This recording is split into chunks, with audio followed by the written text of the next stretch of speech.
When the restaurant doors opened, Lucas Reed thought it was just another bad evening his family had arranged. But the woman who walked in felt like a punch to the stomach.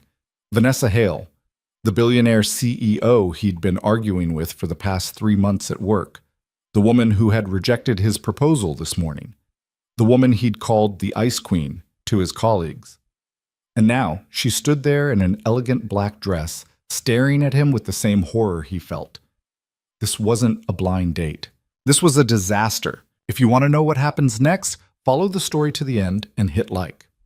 Don't forget to comment the city you're in so I know how far this story has progressed. Lucas Reed had exactly 47 minutes before he could leave. He'd checked his phone 3 times already, watching the seconds crawl past like they were personally offended by his impatience.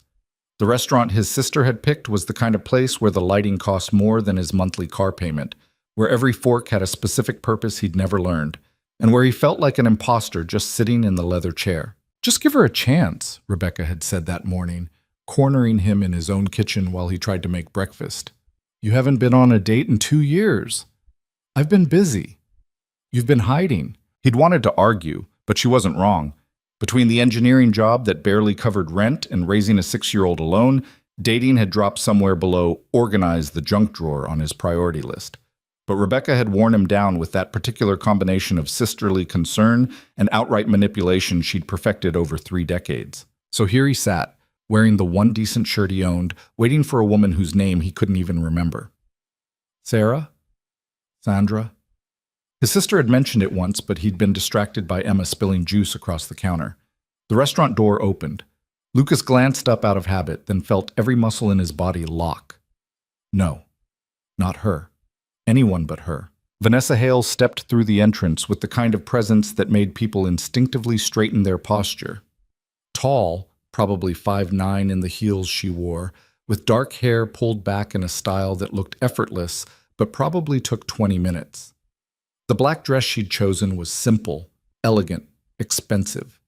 Everything about her screamed control, from the way she handed her coat to the hostess, to the slight tilt of her head as she scanned the room. Then her eyes found him. The recognition hit her like a physical blow. Her shoulders stiffened, her jaw tightened, and for a fraction of a second, Lucas saw something that looked almost like panic cross her face before she locked it down behind that CEO mask she wore so well. She walked toward him anyway. Of course she did. Vanessa Hale didn't run from anything. "You've got to be kidding me," she said when she reached the table. Not a question. A statement of pure disbelief. "Trust me, I'm just as thrilled." Lucas didn't stand, didn't extend his hand, just looked at her with the same frustration that had been building between them for 3 months. "Let me guess. Your family set this up?" "My mother." Vanessa remained standing, one hand gripping the back of the chair opposite him. "Yours?" "Sister." They stared at each other. The hostess hovered nearby, clearly uncertain whether to flee or call security. Vanessa's mother had set her up. The thought was almost funny. Patricia Hale, with her society connections and her conviction that her daughter needed to settle down before she turned into a complete workaholic. Lucas had heard the rumors around the office. Vanessa's family worried about her, thought she needed balance, needed someone to soften her edges. Looking at her now, rigid with barely contained irritation, Lucas couldn't imagine anyone stupid enough to try. "This is ridiculous," Vanessa said. "For once, we agree on something." Her eyes narrowed. They were gray, he noticed. Not blue like he'd thought from across conference room tables. Gray like storm clouds before they opened up and ruined your day. "I'm leaving," she announced. "Good idea." But she didn't move. Neither did he. The problem was obvious to both of them. If Vanessa walked out, her mother would know within the hour. Patricia Hale had probably positioned spies throughout the restaurant, and if Lucas left, Rebecca would show up at his apartment with Emma in tow, using his daughter's disappointed face as emotional blackmail. They were trapped. 1 hour, Lucas said finally. "We stay 1 hour, have dinner, make it look convincing. Then we both go home and tell them it didn't work out." Vanessa's lips pressed into a thin line. She was considering it, weighing options with that calculating mind that made her both brilliant and impossible to work with. 1 hour, she agreed, and we establish ground rules. Of course you want rules. We don't discuss work. We don't acknowledge that we know each other professionally. And we absolutely do not let this affect our working relationship when we return to the office Monday. Wouldn't dream of it. Lucas finally stood, making a show of pulling out her chair. Shall we pretend to enjoy ourselves? Vanessa sat with the kind of graceful economy of movement that made everything look choreographed. She accepted a menu from the hostess with a polite smile that vanished the moment the woman turned away. So, Lucas said, opening his own menu without looking at it. Come here often? Is that really the best you can do? I'm not trying to impress you. That would require me to care what you think. The feeling is mutual. The waiter appeared with water glasses and a practiced smile. Good evening. Can I start you off with something to drink? Whiskey? Lucas and Vanessa said simultaneously. They looked at each other. The waiter's smile gained a touch of genuine amusement. Any particular brand? Surprise me, Vanessa said. When the waiter left, an awkward silence settled over the table. Lucas found himself studying the menu with more intensity than it deserved. Grilled salmon, ribeye, vegetarian risotto that probably cost more than Emma's weekly groceries. Your sister Rebecca, Vanessa said suddenly. The one in marketing? You know my sister? We've met at company functions. She mentioned once that her brother was a single father. Vanessa's expression remained neutral, but something shifted in her tone. She didn't mention you worked in engineering. Would it have mattered? I would have declined more politely when my mother suggested this. Lucas couldn't help it. He laughed. It came out harsh and unexpected, drawing looks from nearby tables. Vanessa's eyebrow rose. What's funny? You, us, this entire situation. He set down the menu. 3 months ago, I pitched a redesign for the cooling system on the CT7 model. You shot it down in under 2 minutes. Your design had a critical flaw in the pressure calculations. It was a preliminary proposal, which you presented to the board without proper vetting, because your timeline didn't allow for proper vetting. My timeline, Vanessa said, her voice dropping to that controlled level that everyone in the office had learned to fear, was set by market demands and contractual obligations you clearly don't understand. I understand plenty. I understand that you'd rather push through a mediocre design on schedule than delay for a better solution. I'd rather deliver a working product than let perfect become the enemy of good. They were leaning across the table now, voices low but intense. The whiskey arrived. Neither of them noticed. You want to know what your problem is? Lucas said. I'm certain you're about to tell me. You don't listen. You make decisions in a vacuum based on spreadsheets and projections without considering input from the people who actually build these things. And you, Vanessa shot back, make the mistake of thinking good intentions matter more than results. Your designs are creative, I'll grant you that. But creativity without discipline is just chaos. Better than tyranny without vision. Tyranny. Vanessa picked up her whiskey, took a slow sip. That's what you call leadership? When it comes with a side of condescension? Yes. The waiter returned, sensed the temperature at the table, and wisely decided to come back later. Lucas drained half his whiskey in one swallow. It burned going down, but not as much as Vanessa's dismissive expression. You know what? He said. This was a mistake. I don't care what Rebecca thinks. I'm not sitting here for an hour pretending to tolerate you. Finally, something we agree on.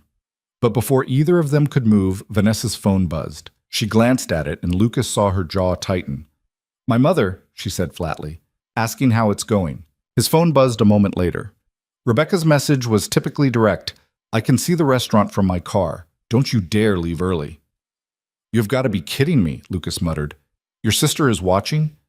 From across the street, apparently. Vanessa closed her eyes briefly, and for just a second, Lucas saw past the CEO armor to the exhaustion underneath. She looked tired, really tired, the kind of bone-deep weariness that came from fighting battles on too many fronts. 1 hour, she said quietly. Yeah.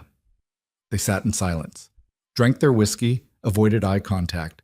When the waiter returned, they ordered without enthusiasm. Lucas picked the salmon because it was in the middle of the price range, neither cheap nor extravagant.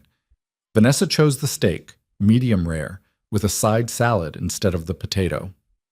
So, Vanessa said after the waiter left, how old is your daughter? The question caught him off guard. 6. Emma. She just started first grade. Rebecca mentioned she's bright. Rebecca talks about me too much. She's proud of you. Vanessa swirled the whiskey in her glass. She said you've been raising Emma alone for 2 years. Lucas felt his shoulders tense. Her mother left, found out single parenthood wasn't the adventure she'd imagined. I'm sorry. Don't be. We're better off. It wasn't entirely true, but it was the story he'd settled on. The one that didn't require him to explain the fights, the resentment, the slow dissolution of something he'd thought was solid. Emma barely remembered her mother now. Sometimes Lucas wondered if that was better or worse. What about you? He asked, more to change the subject than out of genuine curiosity. Why is your mother so invested in your love life? Vanessa's expression went carefully neutral. She thinks I work too much. Do you? By whose standard? Any reasonable person's. I run a company with 17,000 employees and annual revenue in the billions. Reasonable isn't part of the job description. Lucas studied her. In the soft restaurant lighting, she looked different than she did in the harsh fluorescence of the office. Softer somehow, though that might have been the whiskey talking. How old were you when you took over? He asked. 27. My father had a stroke. Someone had to step up. 3 years of running a company at an age when most people were still figuring out their careers. Lucas did the math, felt something uncomfortable shift in his understanding of her. That's a lot of pressure, he said. It's responsibility. Pressure is what you call it when you're not ready for it. And you were ready? Vanessa met his eyes. I didn't have a choice. Their food arrived. They ate in relative silence, the earlier hostility mellowing into something that wasn't quite comfort, but wasn't open warfare either. Lucas found himself watching Vanessa when he thought she wasn't looking. The precise way she cut her steak, the methodical approach to the meal, like everything else she did. Your design wasn't entirely without merit, she said suddenly. He looked up, surprised. What? The CT7 cooling system. Your approach had potential. The execution needed work, but the core concept was sound. Lucas set down his fork. Are you actually complimenting me? I'm acknowledging technical competence. Don't let it go to your head. Too late. I'm already composing the email to the board. The corner of Vanessa's mouth twitched. Not quite a smile, but close. The problem, she continued, was timing. We had 3 weeks before the prototype demonstration. Your redesign would have required 6 to implement properly. So you went with the inferior design. I went with the design that could be completed on schedule without catastrophic failure. There's a difference between catastrophic failure and suboptimal performance. Tell that to the client when their system breaks down. Lucas wanted to argue, but he couldn't. She had a point. A frustrating, logical point that didn't account for the fact that better was possible if she'd just been willing to push the timeline. You ever consider, he said, that some deadlines are worth missing? Every day. And then I look at the contracts, the penalties, the jobs that depend on us delivering on time, and I make the hard choice. Must be nice, always being so certain you're right. Vanessa's eyes flashed. You think I'm certain? You think I don't second-guess every decision? I have 17,000 people counting on me to keep this company profitable. One wrong move, one missed deadline, one failed product, and people lose their jobs. Real people, with families and mortgages and kids in college. So you never take risks. I take calculated risks. There's a difference. Is there? Because from where I sit, it looks like you're so afraid of making a mistake that you've forgotten how to innovate. Vanessa set down her knife and fork with deliberate care. When she spoke, her voice was quiet, controlled, and absolutely lethal. You want to know about mistakes, Lucas? 5 years ago, I approved a product launch against my better judgment. The VP of Engineering, brilliant man, very persuasive, convinced me his design was revolutionary. It was. It was also flawed. We discovered the defect 3 months after it hit the market. By then, we'd sold 12,000 units. She paused, took a sip of water. The defect caused overheating. In most cases, it just shut the system down.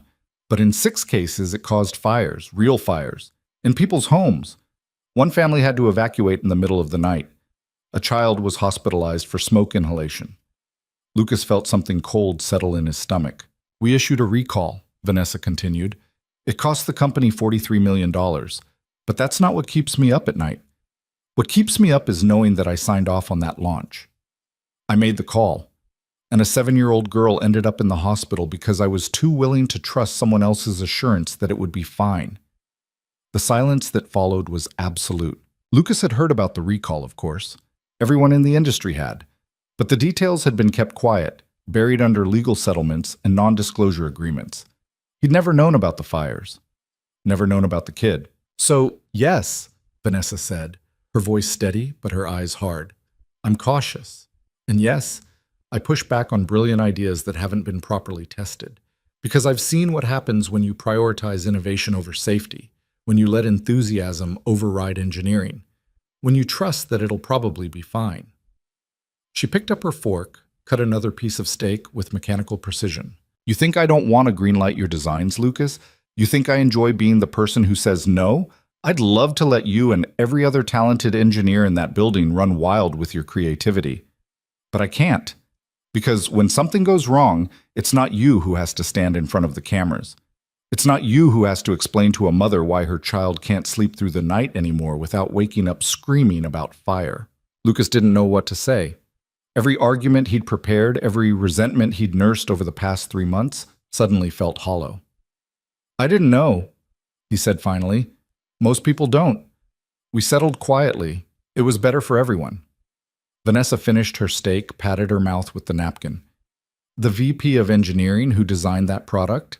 He left the company 6 months later. Last I heard, he's doing quite well at a competitor, won some awards for innovative design. And the family? We paid for the daughter's medical bills, set up a trust for her education. It doesn't undo the trauma, but it's something. She met his eyes. I've seen her picture. She looks like Emma, actually. Dark hair, big smile. 7 years old and afraid of smoke detectors. Lucas felt like he'd been punched. The waiter appeared to clear their plates, asked about dessert. They both declined. I shouldn't have told you that, Vanessa said after the waiter left. It's not public information. I won't repeat it. I know. She sighed, and Lucas heard the exhaustion in it. You're frustrating and impulsive, and you argue with me over every policy, but you're not malicious. You care about the work. I can respect that, even when I disagree with your methods. You're terrifying and inflexible, and you shoot down good ideas without proper discussion, Lucas said. But you care about people, even when it costs you. They looked at each other across the table. Something had shifted. Not forgiveness exactly, not even understanding, but maybe the beginning of it. We still have 20 minutes, Vanessa said, checking her phone. Your mother's still watching? Like a hawk, yours. Rebecca just sent a thumbs up emoji. I think that means she approves. Of what? We've barely spoken civilly. She has low standards when it comes to my social life. Vanessa almost smiled. My mother wanted me to marry a hedge fund manager named Bradley.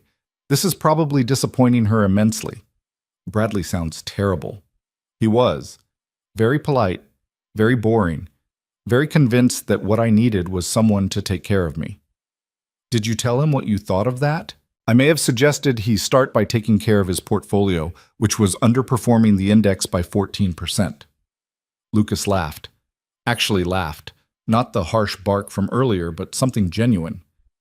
How did Bradley take that? About as well as you'd expect. My mother was furious. Vanessa's expression softened slightly. She means well. She just doesn't understand that I don't need rescuing. Rebecca's the same way, except she thinks what I need is to stop being a hermit and start living again. Lucas ran his hand through his hair. She's probably right, but I don't have time for it. Between work and Emma and trying to keep the apartment from falling apart, dating ranks somewhere below learning to juggle. Does Emma ask about her mother? The question was gentle, but it still landed hard. Sometimes. Less now than she used to. Lucas stared at his water glass. I don't know what to tell her. The truth is complicated, and she's 6. So I just say that her mom loved her but couldn't stay, and that's okay because we have each other. That's probably the right approach. You have kids? No, haven't found the time. Vanessa's smile was self-deprecating. Or the person, or the desire, really. I'm not sure I'd be any good at it. I wasn't sure either. Still not sure most days. Rebecca says you're an excellent father. Rebecca's biased. Maybe. But she's also observant. Vanessa tilted her head slightly. She mentioned you coach Emma's soccer team. Poorly. I don't know anything about soccer, but the league needed volunteers and Emma wanted to play, so now I spend Saturday mornings pretending to understand offsides. Do you? Not even a little bit. This time, Vanessa did smile. It transformed her face, softened the sharp edges into something almost approachable. What? She asked, catching him staring. Nothing, just, you should do that more often. What? Smile. Makes you look less like you're planning someone's execution. I'm always planning someone's execution. I just hide it better when I smile.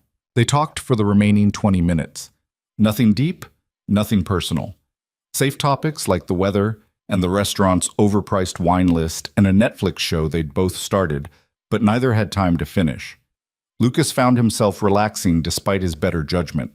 Without the conference room and the project deadlines between them, Vanessa was almost pleasant, sharp-witted, yes, intensely controlled, absolutely. But there was something underneath the CEO armor, something that laughed at his terrible jokes and asked about Emma's favorite subjects in school, and admitted that she'd watched the soccer scene in Bend It Like Beckham 3 times trying to understand the sport. When the hour was up, they paid the bill, split evenly, Vanessa's insistence, and walked toward the entrance together. So, Lucas said as they waited for the valet, I think we can safely tell our families this was a disaster. Agreed. Completely incompatible. Terrible conversation. Worst date of my life. Same. They stood in comfortable silence. The valet brought Vanessa's car first, a sleek black sedan that probably cost more than Lucas made in 2 years. For what it's worth, she said before getting in, your cooling system design really did have potential. If you want to revise it and submit it for the next development cycle, I'd be willing to look at it again. Lucas blinked. Seriously? Don't make me regret it. I won't. I'll have it on your desk by Wednesday. Friday. And make sure the pressure calculations are correct this time. They were correct. They were optimistic. There's a difference. She slid into the car, then paused with the door open. Thank you, she said quietly. For staying. I know this was awkward. Yeah, well, least awkward terrible date I've ever had. Vanessa's smile was small but genuine. See you Monday, Lucas. See you Monday, Vanessa. He watched her drive away, then waited for his own car. His phone buzzed. Rebecca. So? How did it go? Lucas. Terrible, and they're never doing that again. Rebecca. That's what you said about the last one. Lucas. This time I mean it.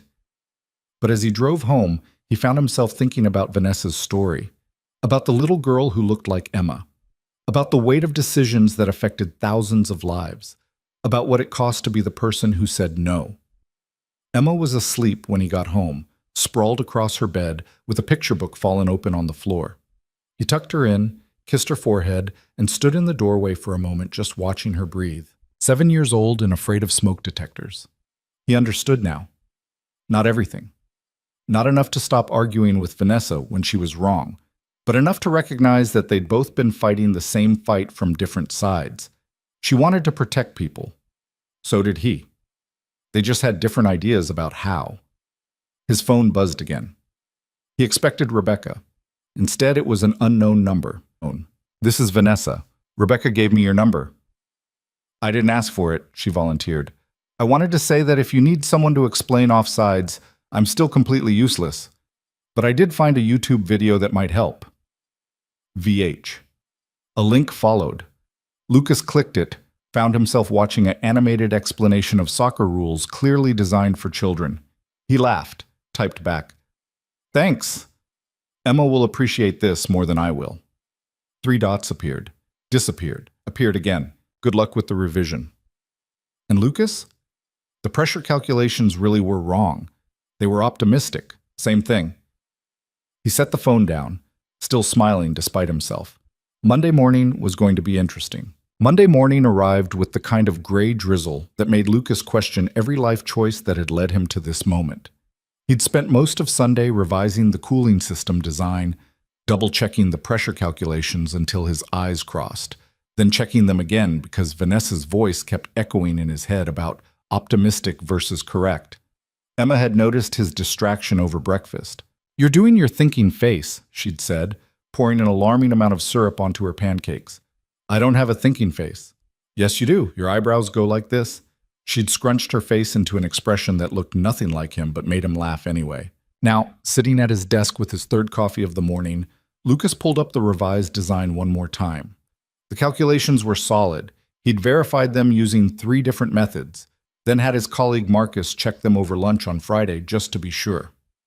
You're really submitting this to the Ice Queen? Marcus had asked, scrolling through the numbers on Lucas's laptop. Don't call her that.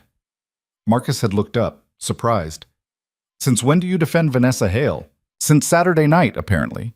Since learning that the Ice Queen was actually someone who carried the weight of 17,000 jobs and a little girl's nightmares about smoke detectors.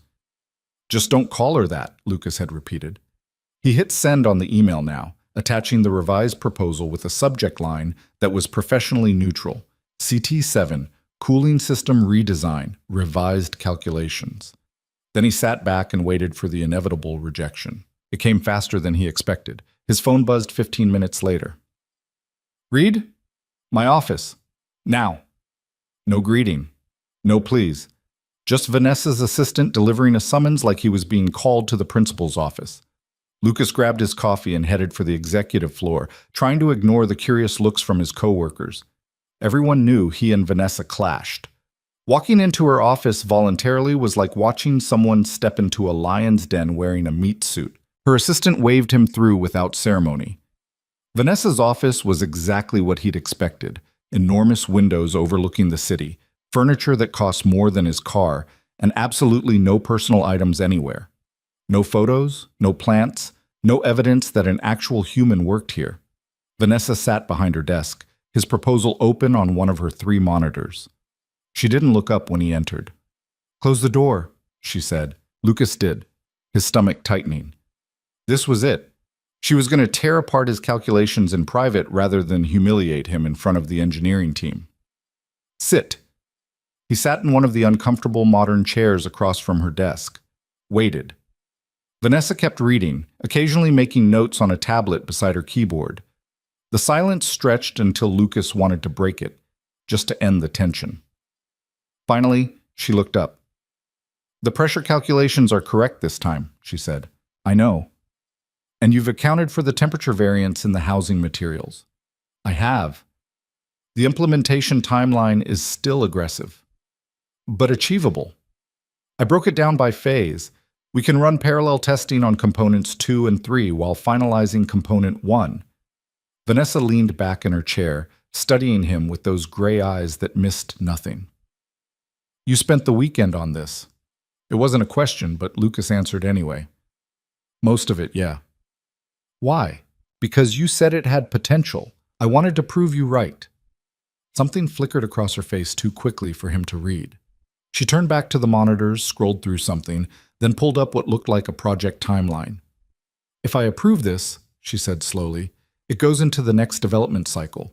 That means you'll be working directly with the prototype team, which means you'll be reporting to me for the duration of the project. Lucas hadn't considered that. Is that a problem?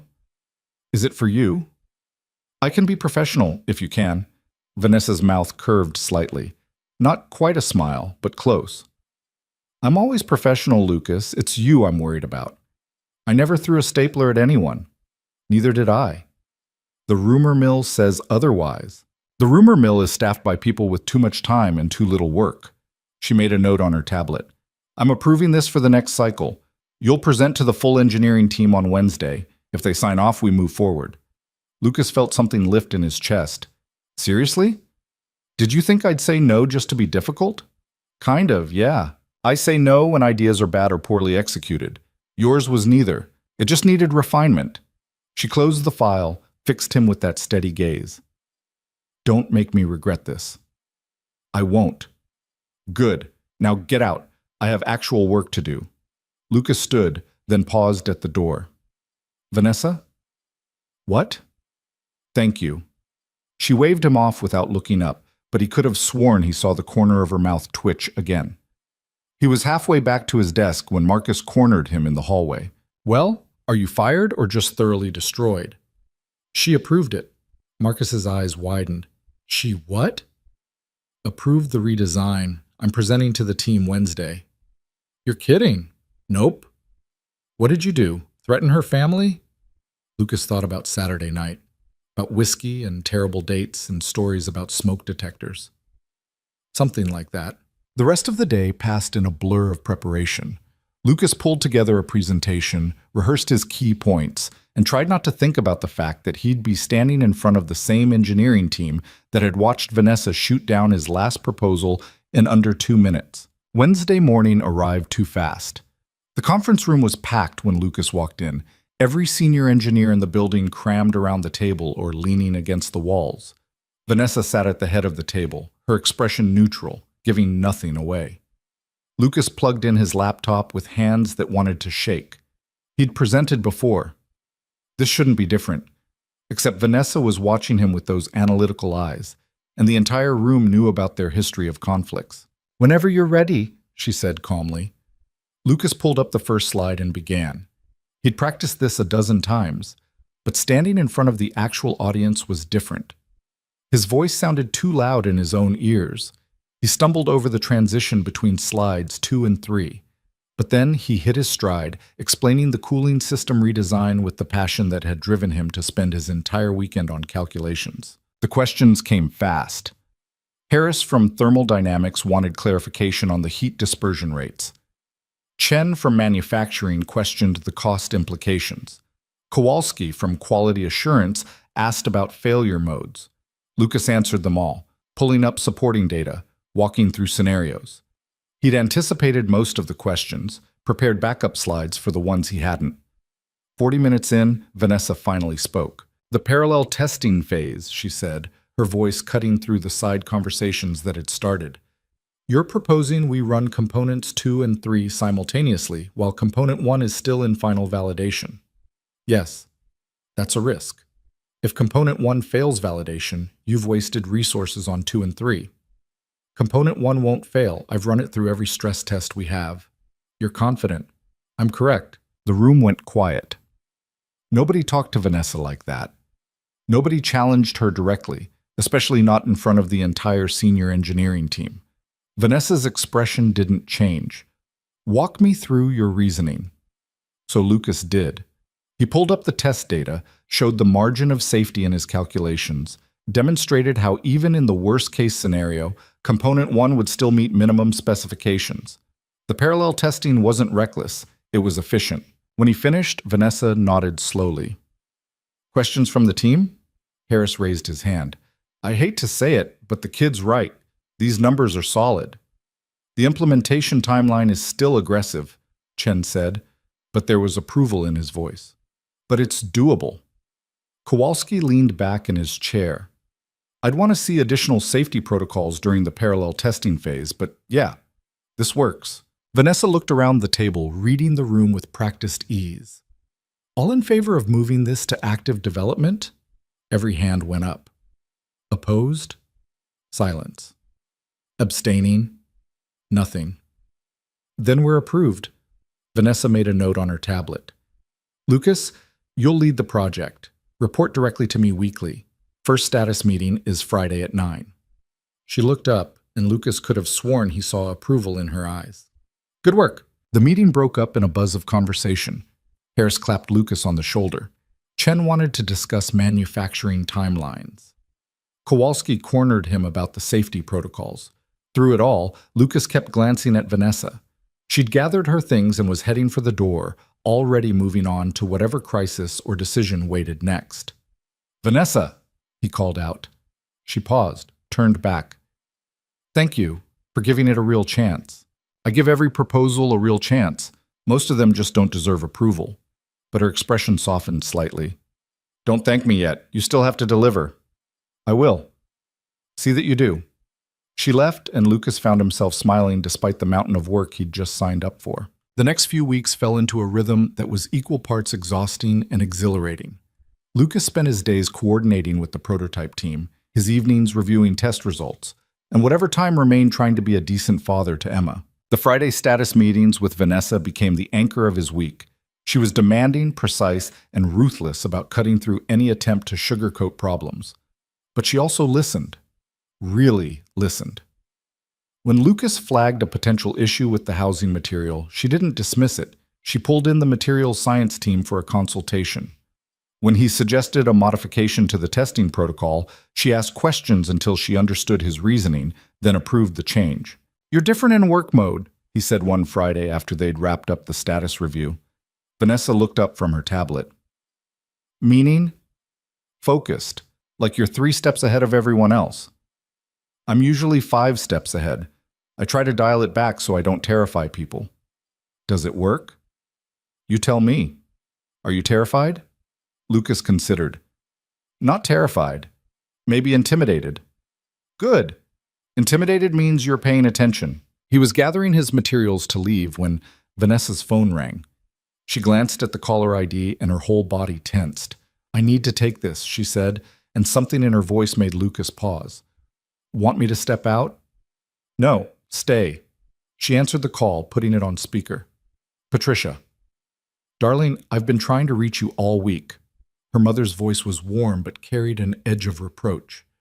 "You haven't returned any of my calls. I've been busy." "You're always busy. That's precisely the problem." A pause. "I wanted to ask about that young man I set you up with. Lucas, wasn't it? How did that go?" Vanessa's eyes met Lucas's across the desk. He froze. "It didn't work out," Vanessa said carefully. "Oh, that's disappointing. He seemed so promising. Single father, stable job. Rebecca spoke so highly of him." "Rebecca doesn't know him as well as she thinks." Lucas raised an eyebrow.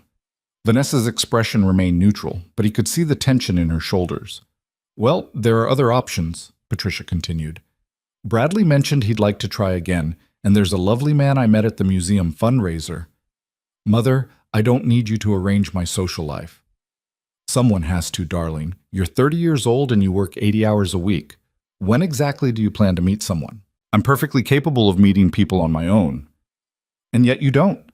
Patricia's sigh carried clearly through the speaker. "I worry about you, Vanessa. All alone in that big house, no one to come home to." "I have a company to run."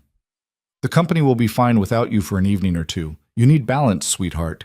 You need—" "I need to go. I have a meeting.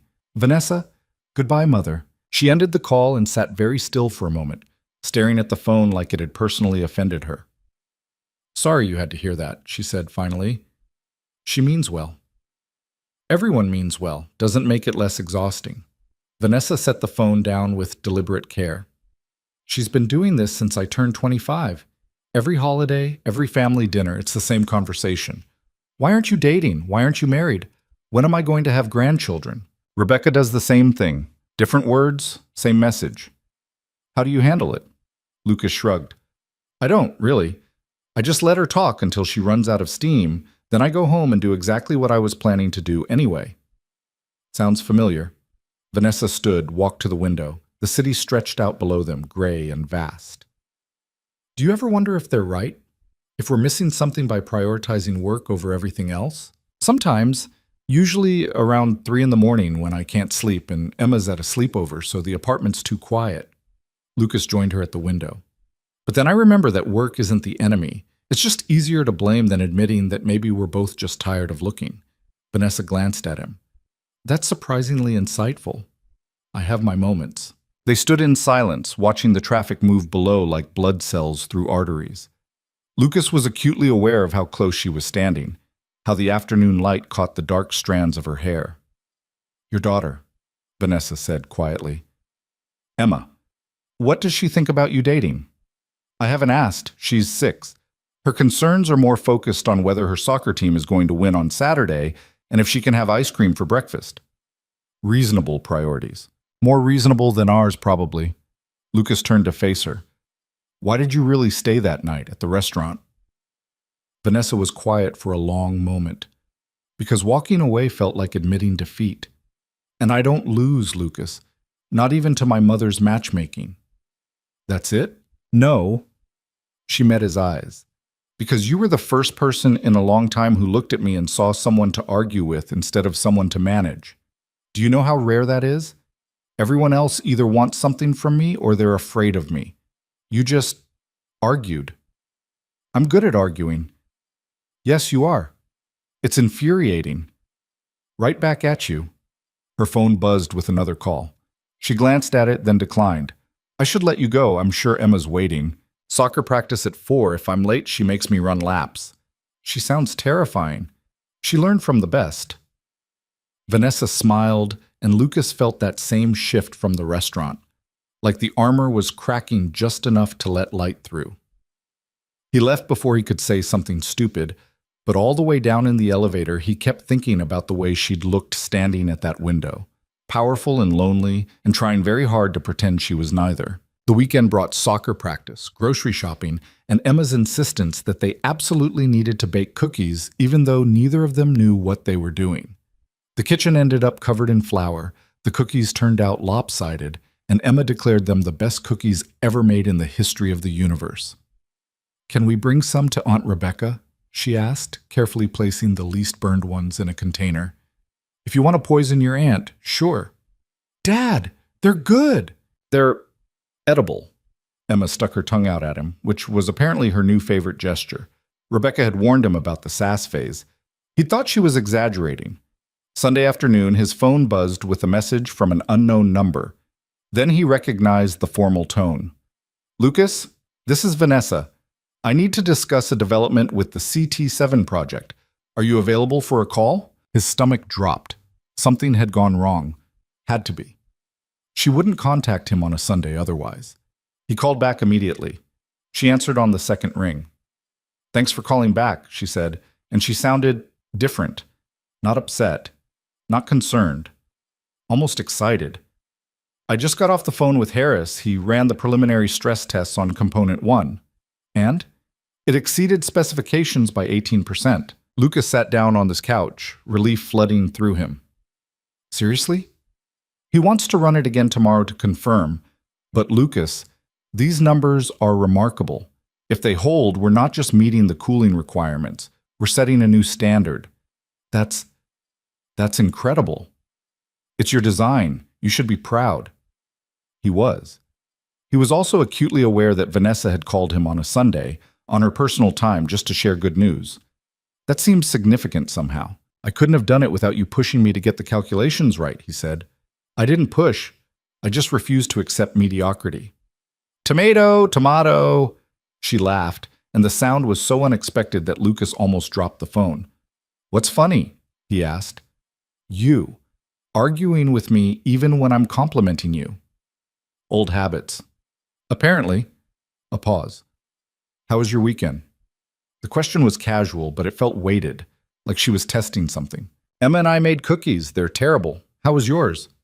I reorganized my home office and attended a charity gala that I absolutely did not want to attend. Sounds thrilling. It was 4 hours of small talk and lukewarm champagne. I wanted to fake a medical emergency and leave after hour 2. Why didn't you? Because the charity was important and I'm on the board. And sometimes being a responsible adult means suffering through bad champagne. Emma wandered into the living room, her attention caught by Lucas's conversation. Who are you talking to? She whispered loudly. Lucas covered the phone. Work. On Sunday? Shh. Is everything all right? Vanessa asked. Yeah, just Emma being nosy. Tell her I said the cookies sound delicious. Lucas lowered the phone. The person I'm talking to says your cookies sound delicious. Emma's face lit up. Really? What's their name? Vanessa. Is she your friend? That was a good question. Lucas looked at the phone, thought about Friday meetings and revised proposals and the way Vanessa had looked standing at her office window. Yeah, he said. I guess she is. Can I say hi? She's busy. I'd love to say hi, Vanessa said, and she must have heard Emma's question. Lucas put the phone on speaker, feeling like he was about to make a terrible mistake. Okay, you're on speaker. Emma, say hi. Hi, Vanessa. We made cookies, and they're really good, even though Dad says they're terrible, but he's wrong. I'm sure they're wonderful, Vanessa said, and her voice had gone softer. What kind did you make? Chocolate chip, but we put in too much chocolate, so they're like chocolate with some cookie instead of cookie with chocolate. That sounds like the perfect amount of chocolate to me. Emma beamed. Dad, I like her. Great. Can I have the phone back now? Bye, Vanessa. Bye, Emma. Lucas took the phone off speaker, already bracing for the awkwardness. Sorry about that. Don't be. She sounds lovely. She's 6 and has no filter. It's terrifying. I can imagine. A pause. Lucas, I should let you go. I just wanted to share the good news. Thanks for calling.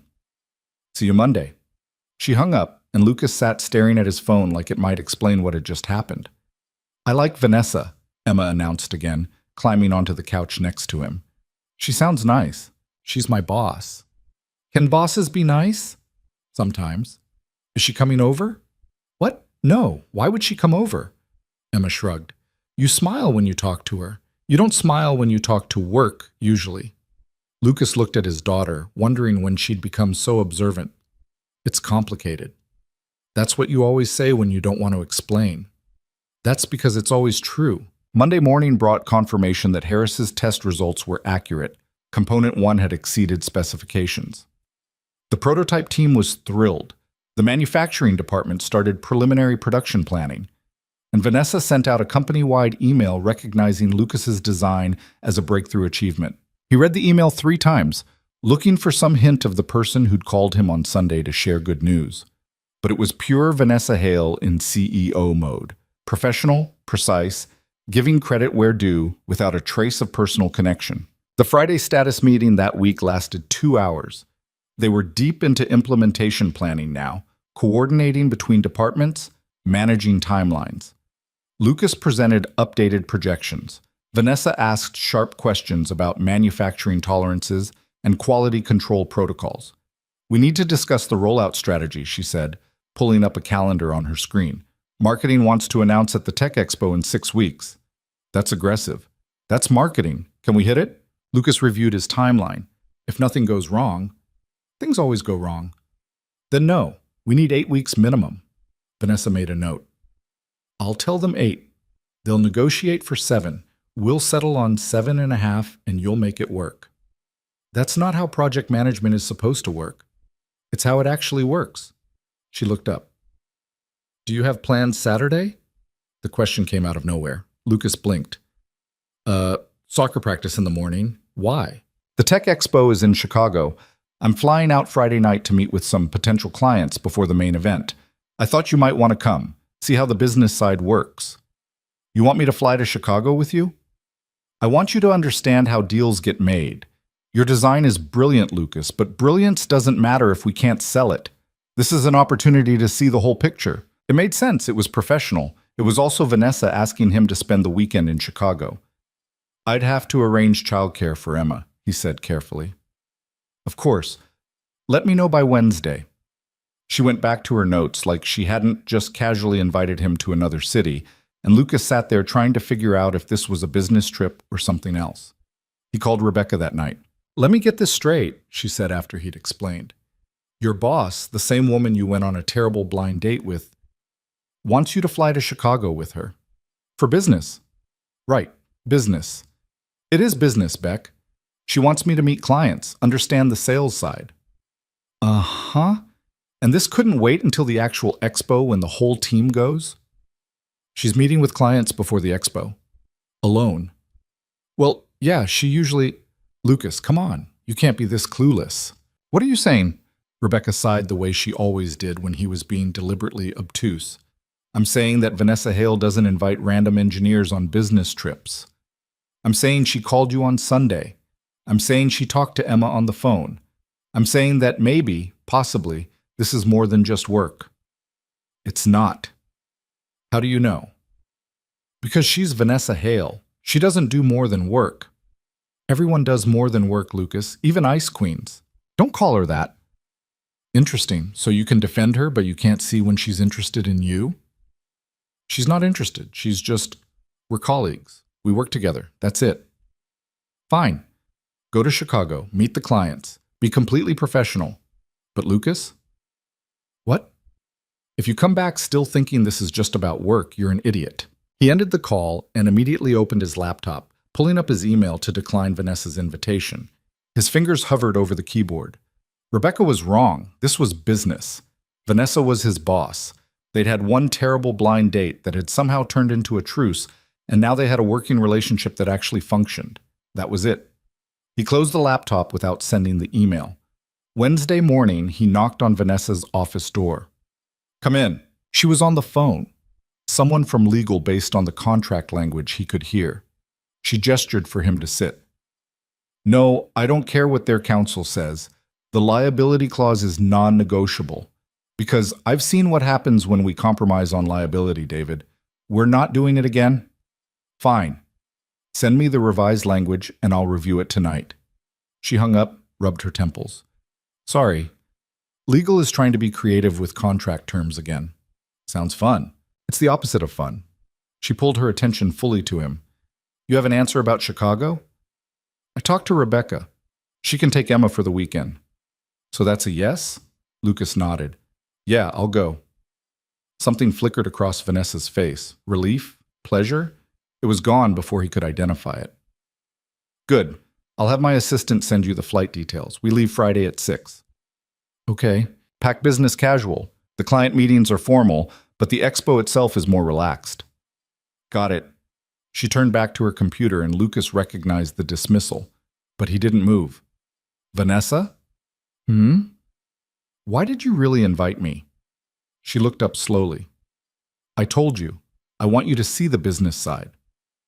"You could have sent me with the sales team next month." "I could have." "So why didn't you?" Vanessa set down her pen, gave him her full attention. "Because you're talented, Lucas. Really talented. And talent without context is just potential. I want you to understand what happens to your designs after they leave engineering. I want you to see the promises we make to clients, the expectations we set, the pressure to deliver. Maybe then you'll understand why I push so hard." It was a good answer. Logical, professional, exactly what he'd expect from her. It was also not the whole truth. He could see it in the way she held his gaze just a fraction too long. "Okay," he said finally. "Okay? I believe you." He didn't, not entirely, but he was getting on that plane Friday either way. The rest of the week passed in a blur of preparation. Lucas briefed his team, made sure Emma was set with Rebecca, and tried not to overthink what business casual meant in Vanessa's world. Friday evening found him at the airport, standing outside the terminal with a carry-on bag and a growing sense that he'd made a terrible decision. His phone buzzed. "Private terminal. East side of the airport. Security will let you through." Private terminal. Of course. Because Vanessa Hale didn't fly commercial. He found the entrance, showed his ID to security, and was waved through into a world he'd only seen in movies. Quiet lounges with leather chairs, subdued lighting, people who looked like they closed million-dollar deals before breakfast. Vanessa sat in the corner, laptop open, already working. She'd changed from her office clothes into dark jeans and a sweater that made her look younger, more approachable. Her hair was down. Lucas had never seen her hair down. "You made it," she said, closing the laptop. "You didn't mention the private terminal."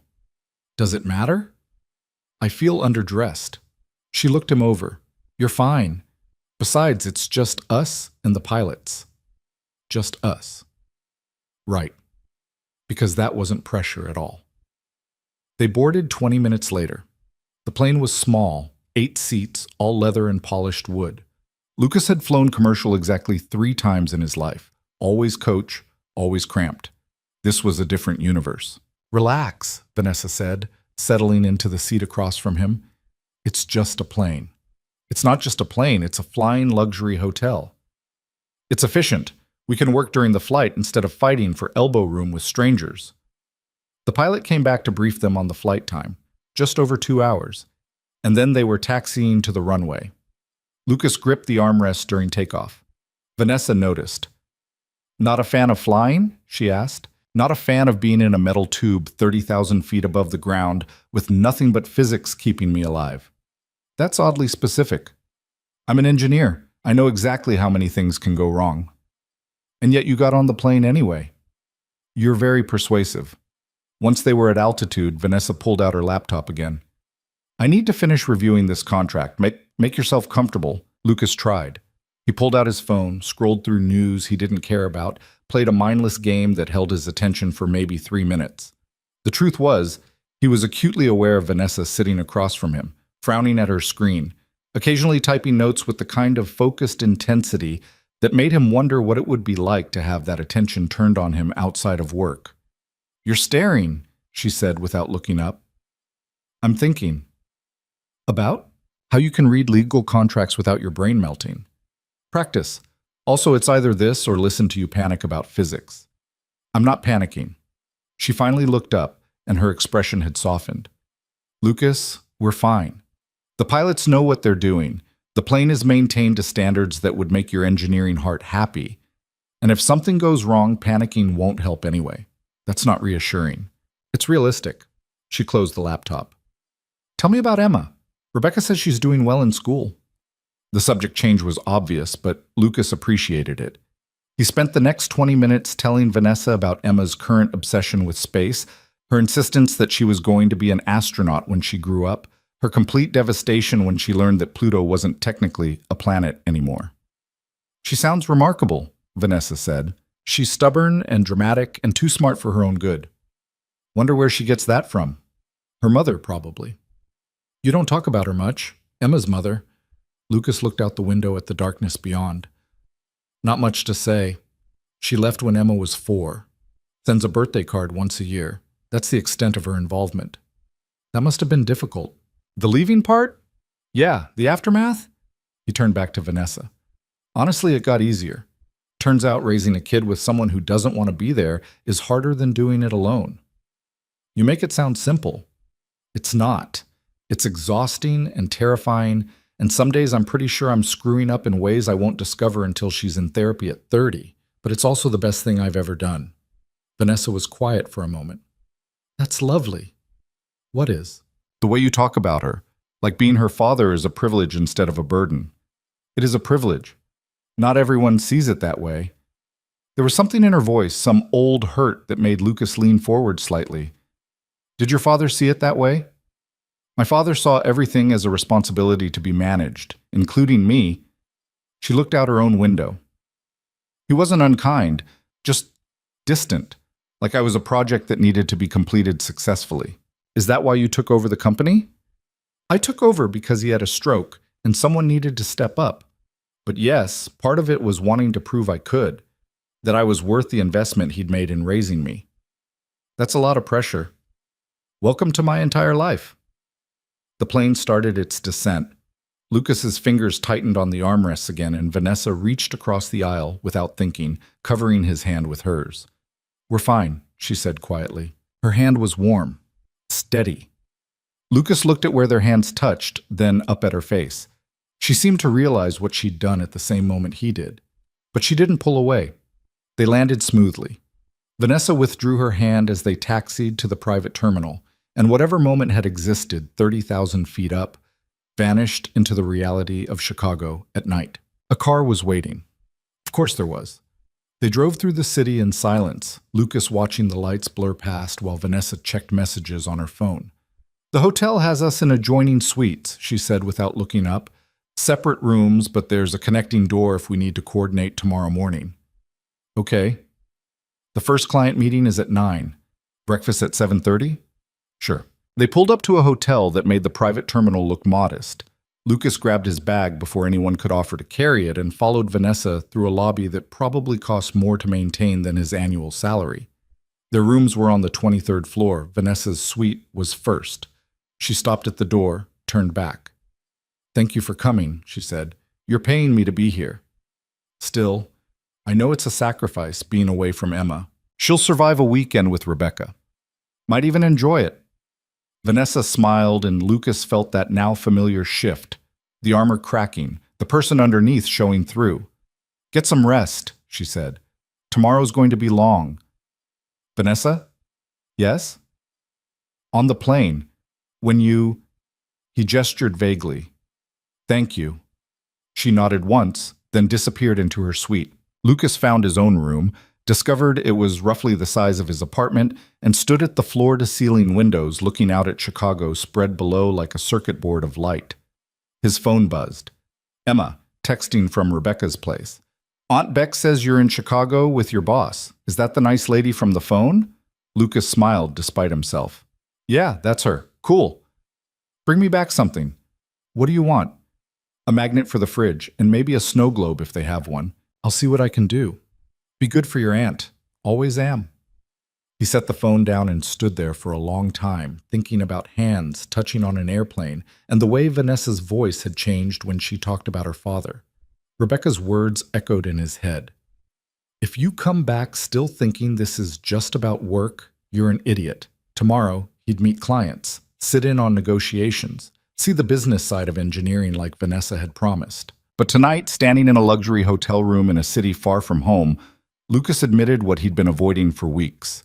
This wasn't just about work anymore, and that terrified him more than any airplane ever could. Lucas woke to his phone buzzing at 6:30, disoriented by the unfamiliar room and the weight of hotel blackout curtains that had turned morning into artificial night. He fumbled for the lamp, squinting at the message on his screen. Vanessa. Breakfast in the restaurant downstairs at 7:30. Don't be late. No good morning. No pleasantries. Just Vanessa in work mode, which should have been reassuring, except Lucas had spent half the night replaying the moment on the plane when she'd covered his hand with hers. He showered, dressed in what he hoped qualified as business casual, and made it downstairs with 3 minutes to spare. The restaurant was the kind of place where everything on the menu cost more than his usual weekly grocery bill. Vanessa sat at a corner table, already working on her laptop with a cup of coffee beside her. She looked up when he approached. You look tired. Good morning to you too. Did you sleep? Eventually, he slid into the seat across from her, accepting coffee from a server who appeared instantly. You? Enough. She closed the laptop. The first meeting is with Hendrix Manufacturing. They're looking to upgrade their entire cooling infrastructure. If we land this contract, it's worth about $12 million over 3 years. Lucas nearly choked on his coffee. $12 million? Is that a problem? I've never been in a meeting worth $12 million. Then today's a learning experience. Vanessa's expression was neutral, but he caught a hint of amusement in her eyes. Just let me do most of the talking. If they ask technical questions, answer honestly. Don't oversell. They'll respect competence more than salesmanship. What if I say something wrong? Then I'll correct it, and we move on. Lucas, relax. They're just people trying to solve a problem. We have the solution. That's all this is. The meeting was at 9 in a conference room 3 blocks from the hotel. They walked, Vanessa setting a brisk pace that made Lucas grateful for the cool morning air. She was back in CEO armor now, the sweater from last night replaced by a charcoal suit that probably cost more than his car payment. The Hendrix representatives were already waiting when they arrived. 3 men in their 50s, all wearing variations of the same navy suit.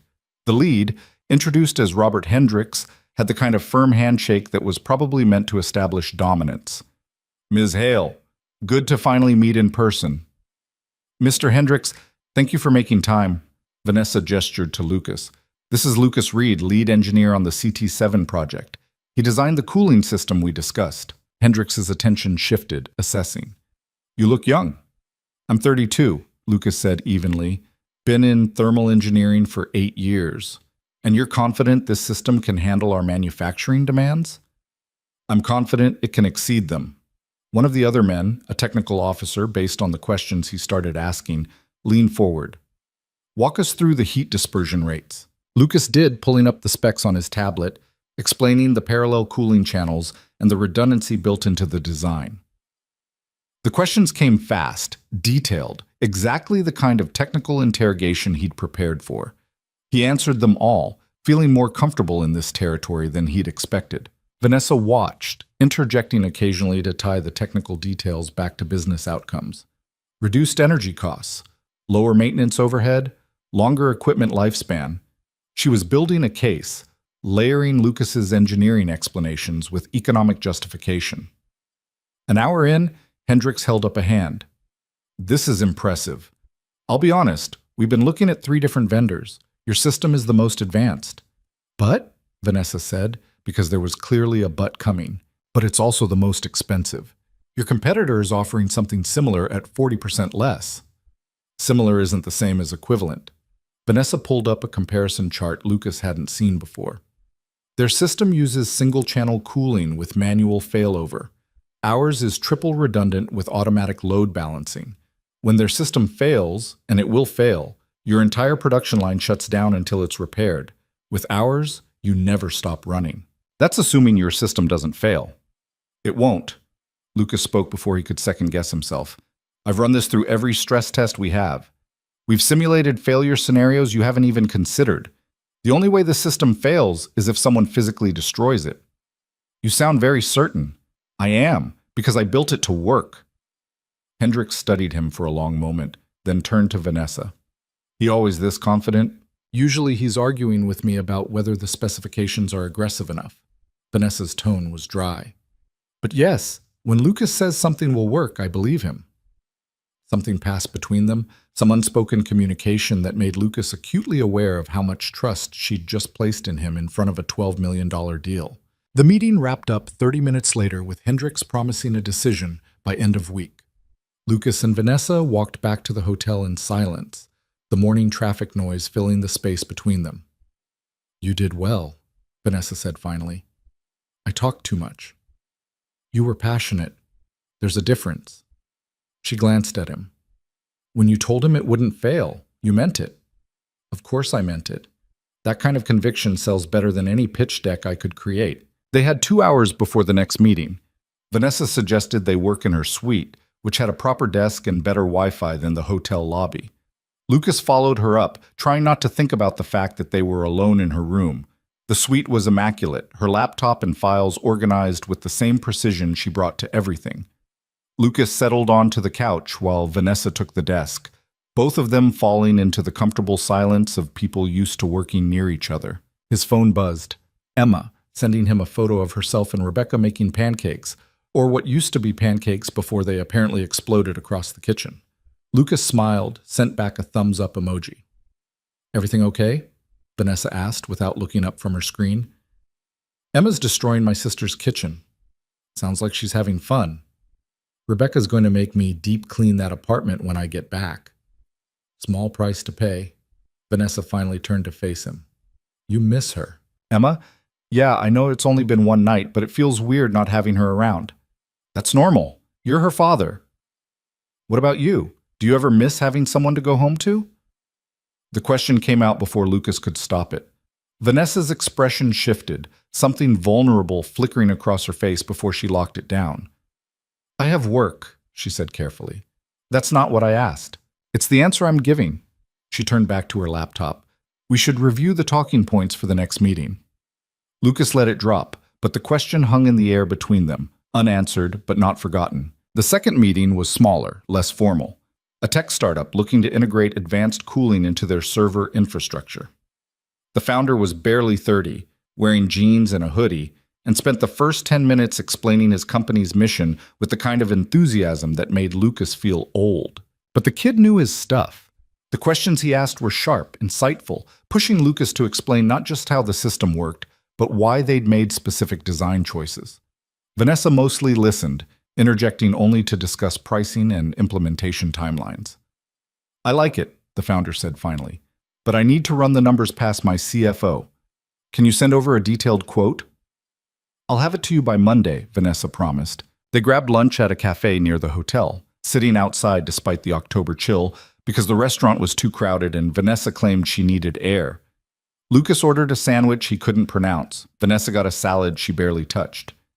You need to eat, Lucas said. I ate.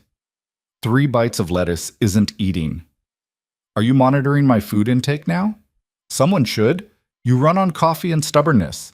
Vanessa set down her fork, and for a moment Lucas thought he'd overstepped. Then she surprised him by laughing. Rebecca warned me you were bossy. Rebecca talks too much. She cares about you. It's endearing. Vanessa picked up her fork again, made a show of eating an actual bite. Better? Progress. They finished lunch in comfortable quiet, watching Chicago move around them. Business people rushing to meetings, tourists taking photos, a street musician playing guitar badly, but with enough commitment that people were dropping money in his case anyway. This is nice, Vanessa said quietly. What is? This. Being somewhere that isn't the office, not having to perform. You're always performing, aren't you? Lucas considered. I guess, but not as much. You carry more weight. It gets heavy sometimes. She looked at him, and the vulnerability from earlier was back. Do you ever feel like you're playing a role? Like the real you is buried under all the things you have to be for other people? Every day, dad, engineer, responsible adult who definitely has his life together. He smiled without humor. The last one's the biggest lie. You seem like you have it together. That's good acting on my part. Maybe we're both better performers than we think. The third meeting was at 4. Another manufacturing company with less money but more immediate need. Vanessa handled most of the negotiation while Lucas provided technical support. By the time they finished, it was past 6, and Lucas's brain felt fried from processing information and trying to look professional. Dinner? Vanessa suggested as they walked back to the hotel. I look like I've been wearing these clothes for 12 hours. You have been wearing those clothes for 12 hours. Exactly. I need to change. Fine. Meet me in the lobby at 7. Lucas went back to his room, showered, and stood in front of his suitcase trying to figure out what to wear to dinner with his boss, who might be becoming something more than his boss, but probably wasn't because that would be complicated and he was too tired to figure it out. He settled on dark jeans and the one button-down shirt he'd packed, rolled the sleeves to his elbows because that made it look more casual, and made it downstairs with 2 minutes to spare. Vanessa was waiting by the concierge desk, and Lucas felt his breath catch. She'd changed too, into black pants and a deep blue top that made her eyes look more silver than gray. Her hair was down again, falling past her shoulders in a way that made her look softer, younger. You clean up well, she said. So do you. They ended up at a steakhouse 3 blocks away, the kind of place with dim lighting and booths designed for privacy. Vanessa ordered wine, which surprised him until he realized this was the first time all day she'd been able to relax. Successful day? Lucas asked after they'd ordered. Productive. Hendricks is likely to sign. The startup probably will once their CFO sees the numbers. The third one is a maybe. She took a sip of wine. Overall, yes. Successful. Does it ever get old? The negotiations, the sales pitch? Does engineering ever get old? Sometimes. When I'm stuck on a problem that won't solve or dealing with someone who won't listen to reason. Then you understand. This is my version of that. Except instead of equations, I'm working with egos and budgets and contract clauses. Their food arrived. Lucas had ordered the ribeye because when else was he going to eat a $50 steak? Vanessa got salmon, which she actually ate this time without him having to comment. Can I ask you something? Lucas said halfway through the meal. That depends on the question. Why me? For this trip? You could have brought anyone from the sales team, someone who actually knows how to negotiate. Vanessa set down her fork, considering her answer carefully. Because the sales team would have treated it like a sales trip. I wanted someone who could speak to the engineering with genuine passion, someone the clients would believe. That's a professional answer. What other kind would I give? An honest one. She met his eyes across the table, and Lucas saw the exact moment she decided to drop the armor. Because I wanted you here, she said quietly. Not an engineer, not someone who works for me. You. Is that honest enough? Lucas's heart kicked against his ribs. Yeah, that's honest. Does it bother you? Should it? Lucas, I'm your boss. We have a professional relationship that's finally working after months of conflict. This, whatever this is, it complicates things. I know. And you're okay with that? He thought about Emma asking if Vanessa was his friend, about Rebecca's knowing smile when he'd mentioned Chicago, about the way Vanessa had looked at him on the plane, her hand warm over his. I don't know what I'm okay with, he admitted, but I know I'm tired of pretending the only thing between us is work. Vanessa was quiet for a long moment. Then she picked up her wine glass, took a slow sip. We should get the check. It felt like a dismissal, like she was retreating back behind professional boundaries. But when they left the restaurant, she didn't head back toward the hotel. Instead, she turned down a side street Lucas hadn't noticed before. Where are we going? He asked. Walking. I need to think. They walked in silence through Chicago's evening streets, past restaurants spilling light and noise onto the sidewalk, past shops closing for the night, past couples and groups of friends and solo wanderers all living their own Friday night stories. Vanessa finally stopped at a small park overlooking the river. The city lights reflected on the water, turning it into liquid gold. She leaned against the railing, and Lucas joined her, close enough that their shoulders almost touched. I haven't done this in years, she said. What? Just walked? No destination, no purpose, just being somewhere. You should do it more often. When? Between the board meetings and the crisis management and the 17,000 people counting on me to keep the company running, you make time for the things that matter. And what matters, Lucas? Really matters? She turned to face him. I'm 30 years old. I run a billion-dollar company. I have everything I'm supposed to want. And some nights I go home to that empty house, and I can't remember the last time someone asked me how I was doing and actually cared about the answer. Lucas understood that loneliness. He'd felt it in his apartment after Emma went to bed, in the silence that was supposed to be peaceful but just felt hollow. How are you doing? He asked quietly. Right now, I'm confused. Vanessa's smile was sad. Because I brought you here for business reasons, and now we're standing by a river in Chicago, and I can't stop thinking about what happens when we go back home. What do you want to happen? I don't know. That's the problem. She turned back to the water. I'm good at certainty, Lucas. I make decisions with incomplete information every day, and I live with the consequences. But this? I don't know how to decide this. Maybe you don't have to decide anything tonight. Is that what you tell yourself? It's what I'm trying to believe. They stood there for a while longer, watching the river flow past. Lucas felt the weight of everything unspoken between them, all the possibilities and complications and risks. We should head back, Vanessa said finally.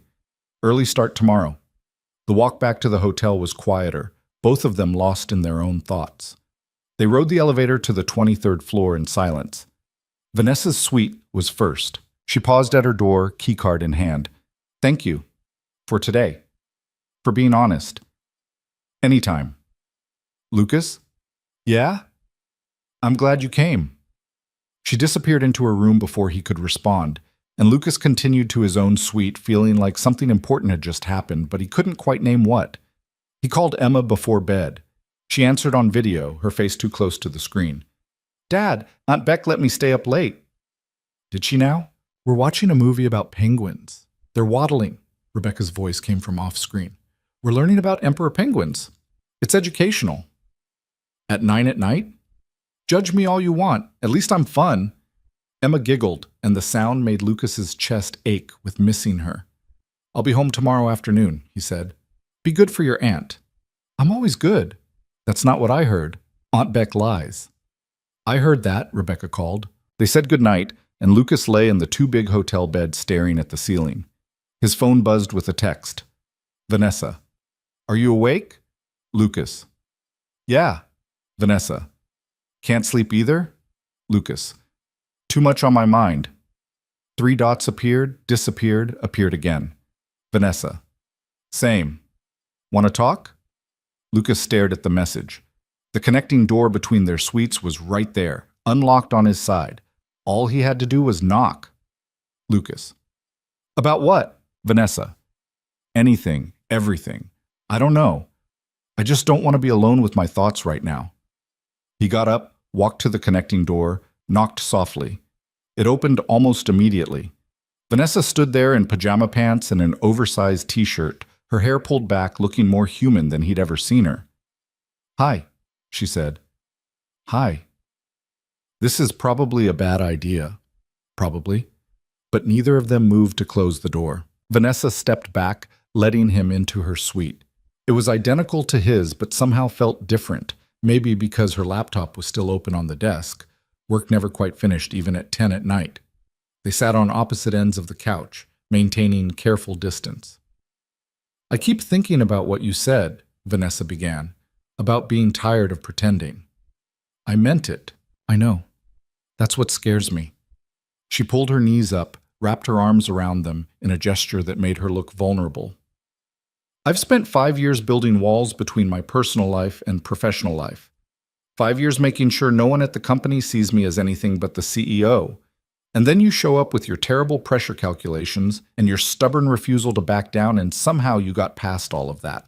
Your pressure calculations comment hurt, by the way. They were optimistic, not terrible. She smiled despite herself. See? That. Right there. You don't let me get away with anything. You challenge me, you argue with me, you make me defend my decisions instead of just accepting them. Is that good or bad? I don't know yet. She looked at him, and Lucas saw the conflict in her eyes. What happens Monday when we go back to being boss and employee? When we're in a meeting and I have to reject one of your ideas and you get that stubborn look you get? I don't have a stubborn look. You absolutely do. Your jaw tightens and your eyebrows do this thing. What thing?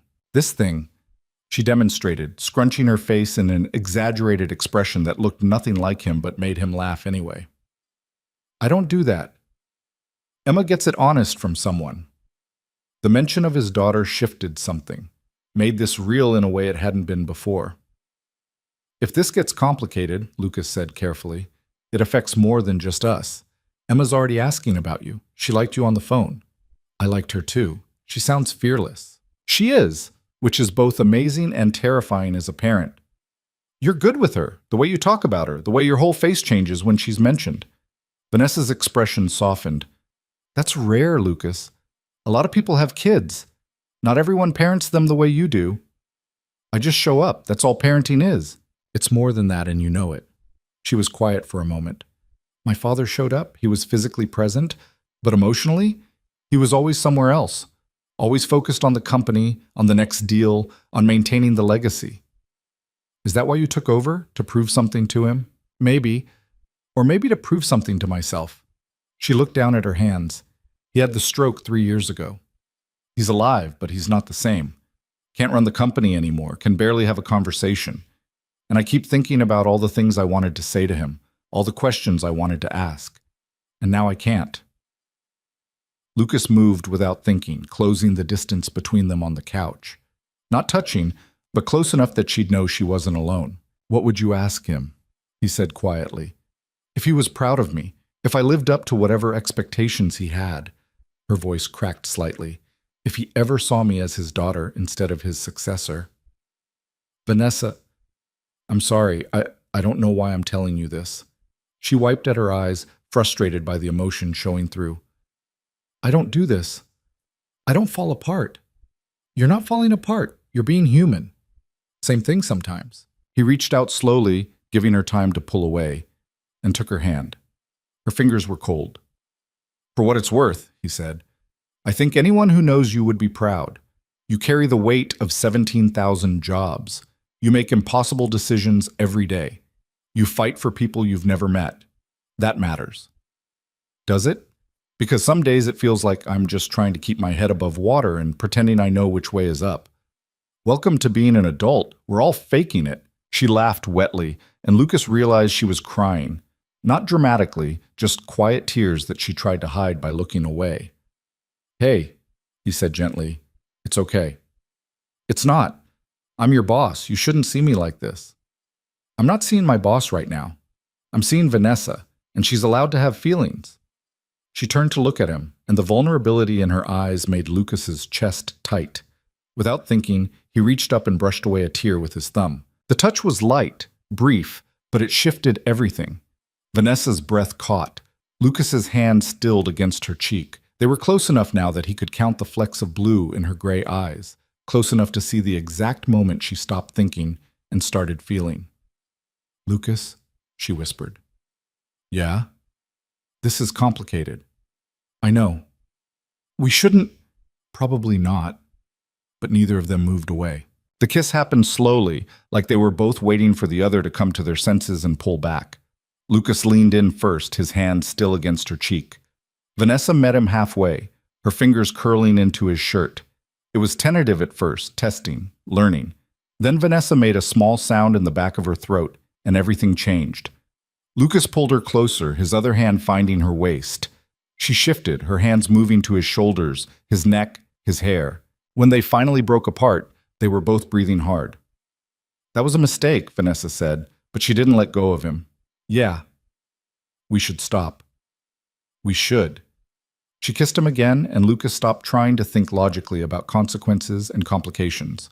Her mouth was soft, demanding, and when she pulled him down onto the couch, he went willingly. They stayed there for a long time, kissing like teenagers, neither willing to push further but unable to pull away. Lucas's hand found the small of her back under her shirt, skin warm against his palm. Vanessa's fingers threaded through his hair, tugging slightly when he kissed along her jaw. Finally, she pulled back, resting her forehead against his. We need to stop. I know. I mean it, Lucas. If we keep going, I know. He sat up, putting necessary distance between them. You're right. Vanessa straightened her shirt, pushed her hair back, tried to compose herself into something resembling the CEO who'd run 3 business meetings earlier that day. It didn't quite work. She looked undone in a way that made Lucas want to pull her back into his arms. This changes things, she said. Does it have to? Of course it does. We work together. I'm your boss. There are rules, Lucas, policies. About workplace relationships? About relationships between supervisors and direct reports? About conflicts of interest? About... She stopped, took a breath. About all the very good reasons why this is a terrible idea. Okay. Okay? She looked at him. That's it? Just okay? What do you want me to say? That I don't care about your rules? I do. That I think this is easy? It's not. But Vanessa, I've spent 3 months trying not to like you. It didn't work then, and it's not going to work now. What are you saying? I'm saying I don't have answers. I'm saying this is messy and complicated and probably a disaster waiting to happen. But I'm also saying I kissed you, and I'd very much like to do it again. Policies be damned. She stared at him for a long moment. You're infuriating. You've mentioned that before. Because it keeps being true. But she was smiling slightly. We can't do this at work. Agreed. And we need to be smart about it. Discreet. Okay. And if it affects the project or creates problems, we stop. Immediately. Vanessa, you're creating rules for something that hasn't even started yet. I create rules for everything. That's who I am. Lucas stood knowing if he stayed on that couch any longer, rules would be the last thing on either of their minds. I should go. Yeah, you should. He walked to the connecting door, paused. For the record, I'm glad I came to Chicago. Even with all the complications? Especially with all the complications. He went back to his room before he could do something stupid like kiss her again, lay in bed staring at the ceiling, his lips still tingling, his mind racing. His phone buzzed. Vanessa. Still think this is a good idea? Lucas. I think it's a terrible idea that I'm definitely going to pursue anyway. Vanessa. That's what I was afraid of. Lucas. Afraid or hoping? 3 dots appeared and disappeared several times. Vanessa. Both. Lucas smiled in the darkness. Lucas. Get some sleep. We have the expo tomorrow. Vanessa. That's very responsible of you. Lucas. One of us has to be. Vanessa. Good night, Lucas. Lucas. Good night, Vanessa. He finally fell asleep around midnight, his mind full of gray eyes and rules that were definitely going to get broken, and the terrifying realization that somewhere between arguing about pressure calculations and sitting in her hotel suite, he'd started falling for Vanessa Hale. Saturday morning arrived too bright and too early. The expo started at 10, which meant breakfast at 8 and a car at 9:15. Lucas showed up in the restaurant to find Vanessa already there, back in full CEO mode with a navy suit and her hair pulled back into submission. Morning, she said, and her voice was carefully professional. Morning. They ate breakfast making small talk about the expo schedule and which booths to visit. Anyone watching would have seen a boss and employee discussing work. No one would have guessed that 12 hours ago they'd been tangled together on her couch. The expo was massive, taking over 3 floors of a convention center with hundreds of companies showing off their latest innovations.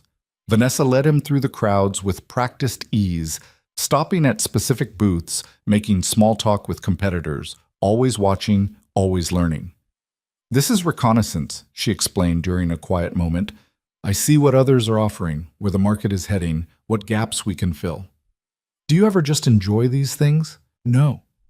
Do you enjoy debugging code? Sometimes, when it finally works. Then you understand. This works when we land contracts and stay ahead of the competition. They spent hours walking the floor, Lucas's feet aching by the time they stopped for lunch at one of the overpriced expo cafes. They found a table in the corner, away from the main traffic flow.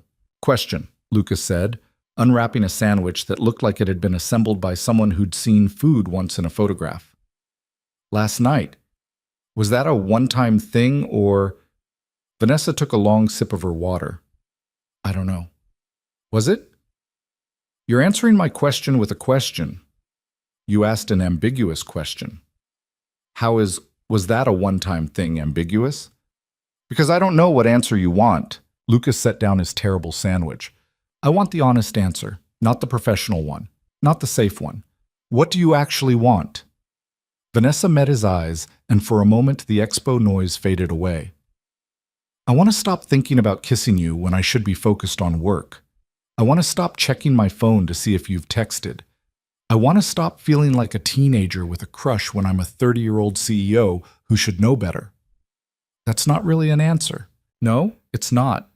She smiled slightly. I want to see what happens when we get back home. I want to figure out if this is just the result of being in a different city away from our normal lives, or if it's actually something. But I also want to be smart about it. Your rules from last night? Those weren't rules, they were survival guidelines. What's the difference? Rules can be broken. Survival guidelines keep us from destroying everything we've built professionally. A group of conference attendees passed their table, voices loud with the kind of forced enthusiasm that came from too many networking events. Lucas waited for them to move on. Okay, he said finally, we're smart about it. We're discreet. We don't let it affect work. But Vanessa, I need you to know that I'm not good at halfway. If we do this, I'm all in, even with the complications. That's terrifying. Yeah, it kind of is. She was quiet for a moment, then reached across the table and took his hand. The gesture was brief, hidden from view by the table edge, but it felt significant. Let's get through today, she said. Then we'll figure out what comes next. They finished the expo around 4, both exhausted from hours of walking and talking and pretending to be nothing more than colleagues. The flight home wasn't until 8, giving them time to grab dinner before heading to the airport. They ended up back at the steakhouse from the night before, sitting in the same booth. It felt deliberate, like they were trying to recapture whatever honesty had existed in that moment. I'm going to miss this, Vanessa said over wine. Chicago? Being away from everything. Being able to just be us without worrying about who's watching or what it means for Monday morning. We can still be us on Monday, can we? Or do we go back to being boss and employee who happened to have kissed once in a hotel room? That's up to us, isn't it? Vanessa swirled the wine in her glass. When I took over the company, I made a promise to myself. No relationships with employees, no complications that could compromise my judgment or create conflicts of interest. And you've kept that promise? For 5 years. Until now. What changed? She looked at him, and Lucas saw the same vulnerability from the night before. You did. You changed things. They talked through dinner about safer topics. Emma's upcoming school play, the next phase of the CT7 project, Vanessa's mother's latest matchmaking attempt involving someone named Preston, who apparently owned a vineyard. But underneath the casual conversation was the weight of everything unspoken. Questions about what happened next. Fears about whether this would work or implode spectacularly. Hope that maybe, somehow, they could find a way to make it work. The flight home was quieter than the flight out. They both worked on their laptops, the comfortable silence of people who'd learned they didn't need to fill every moment with words. But when the plane hit turbulence and Lucas's hands tightened on the armrests, Vanessa reached over and took his hand without a word. They landed at 11 and a car was waiting to take them back to the city. Lucas lived 20 minutes from the airport. Vanessa's house was in the opposite direction. I can take a ride share, Lucas offered. Don't be ridiculous. We'll drop you first. They rode in silence, the city lights sliding past the windows. When the car pulled up outside Lucas's apartment building, he didn't immediately get out. Thank you, he said, for bringing me, for trusting me with the meetings. You earned it. Vanessa. I'll see you Monday, Lucas. It felt like a dismissal, but her hand found his in the darkness of the back seat, squeezing once before letting go. Lucas grabbed his bag and headed inside, not looking back because if he did, he wasn't sure he'd be able to walk away. His apartment was exactly as he'd left it, which shouldn't have felt strange, but did. Like he'd become a different person in Chicago, and his old life didn't quite fit anymore. He texted Rebecca that he was home, then collapsed onto his bed fully clothed. His phone buzzed. Vanessa. Did you make it home okay? Lucas. Yeah, you? Vanessa. Just got in. The house feels too big. Lucas. My apartment feels too small. Vanessa. Maybe we need to find somewhere in between. Lucas. Is that an invitation? The three dots appeared and disappeared several times. Vanessa. Ask me again when we're not both exhausted and thinking clearly. Lucas. What if I don't want to think clearly? Vanessa. Then we're both in trouble. Lucas smiled despite his exhaustion. Lucas. Get some sleep. I'll see you Monday. Vanessa. Looking forward to it. And Lucas? Lucas. Yeah? Vanessa. Thank you for being honest with me about everything. Lucas. Anytime. He finally changed into actual pajamas and fell asleep thinking about gray eyes and complicated rules and the feeling of Vanessa's hand in his on an airplane 30,000 feet above the ground. Sunday, he picked up Emma from Rebecca's, enduring his sister's knowing looks and carefully not mentioning Vanessa at all. How was Chicago? Emma asked in the car. Good. Lots of meetings. Did you bring me something? Lucas handed her the bag from his suitcase. Inside was a snow globe with the Chicago skyline and a magnet shaped like a deep dish pizza. Yes, Emma hugged the snow globe like it was precious. Thank you, Dad. You're welcome, Bug. Aunt Beck says you're smiling more. Am I? She says it's because of Vanessa. Lucas shot a look in the rearview mirror. Your aunt talks too much. Is it true? Maybe. Is that okay? Emma considered this seriously. Is she nice to you? Most of the time. Then it's okay. Emma shook the snow globe, watching the fake snow swirl around miniature buildings. Can I meet her sometime? Maybe. We'll see. That night, after Emma was asleep, Lucas pulled out his laptop and opened the report he needed to prepare for Monday's status meeting. The work was familiar, comfortable, exactly what he'd been doing for weeks. But everything felt different now. Every line he wrote, every calculation he checked, he imagined presenting it to Vanessa, seeing her expression when she asked questions, the way she'd look at him across the conference room table, professional and distant, while they both remembered what it felt like to be something else entirely. His phone buzzed. Vanessa. Working? Lucas. How did you know? Vanessa. Because I am too. We're both terrible at relaxing. Lucas. It's almost like we have things in common. Vanessa. Terrifying thought. Lucas. Tomorrow's going to be weird, isn't it? Vanessa. Probably.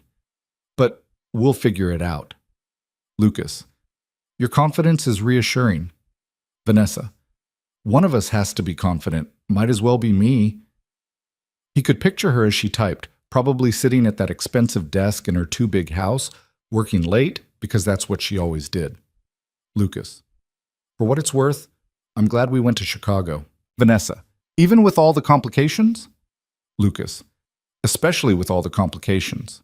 Vanessa. You said that before. Lucas. It's still true. The three dots appeared and disappeared several times. When the message finally came through, it was just 3 words. Vanessa. Me too, Lucas. He fell asleep with his laptop still open, the report half finished, his mind already on tomorrow and whatever came next. Monday morning came with the kind of anxiety Lucas hadn't felt since his first day at the company. He stood in front of his closet trying to decide what to wear, which was ridiculous because he wore the same rotation of work clothes every week. But today felt different. Today he'd walk into that building and see Vanessa and they'd both have to pretend Chicago hadn't happened. He settled on gray slacks and a blue shirt, then changed to black slacks because the gray felt too casual, then changed back because he was being insane, and Emma was watching him from the doorway with an expression that suggested she'd inherited his anxiety genes. You're doing the thing again, she said. What thing? The worried thing. Your face gets all scrunchy. My face does not get scrunchy. Does too. She demonstrated, wrinkling her nose and forehead in a way that definitely didn't look like him. Is it because of work? It's always because of work, Bug. Or because of Vanessa.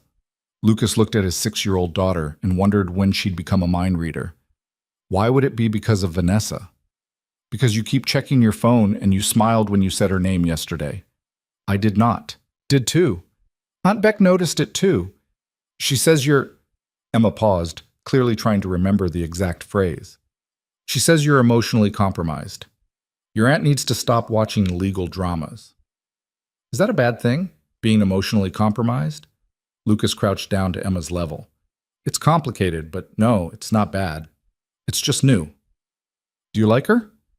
There was no point lying to a kid who could apparently read him better than he could read himself. Yeah, I think I do. Emma considered this with the seriousness she usually reserved for important decisions like which crayon to use. Okay, but she has to be nice to you or I'll be mad at her. I'm pretty sure she can handle your wrath. What's wrath? It's like being really mad but fancier. Emma hugged him suddenly, fierce and tight. I love you, Dad. Love you too, Bug. Now go finish your breakfast or we're both going to be late. He dropped Emma at school and made it to the office by 8:15, early enough that most of the engineering floor was still empty. His hands wanted to shake as he rode the elevator up, which was stupid because this was just work, just another Monday. Except when he got to his desk, there was a coffee waiting, his usual order from the cafe downstairs, still hot, with his name written on the cup in Vanessa's precise handwriting. Lucas picked it up, turned it over. On the back she'd written, "Survived the flight home. VH." He was still smiling when Marcus rolled his chair over. What's that look about? What look? That look. Like you won the lottery, but you're trying not to tell anyone. I don't have a look. Everyone has a look. Yours is currently saying you had a very interesting weekend in Chicago. Lucas took a deliberate sip of coffee. It was productive. Productive, right. Marcus leaned back, clearly not buying it. You know the rumor mill is already working overtime, right? You and the Ice Queen alone in Chicago for 2 days? People are talking. Let them talk. Nothing happened. That was technically true if you didn't count dinner and late-night conversations and kissing on a hotel couch. Lucas's definition of nothing had become very flexible recently. If you say so, Marcus rolled back to his own desk. Just don't be surprised when Sylvia from accounting asks for details at lunch. The morning passed in a blur of emails and project updates. Lucas kept one eye on his inbox, waiting for the meeting invitation for their status check. It came at 10:30. Friday at 9, same as always, just Vanessa's calendar assistant doing her job. But underneath the professional scheduling was a personal message that came through on his phone 5 minutes later.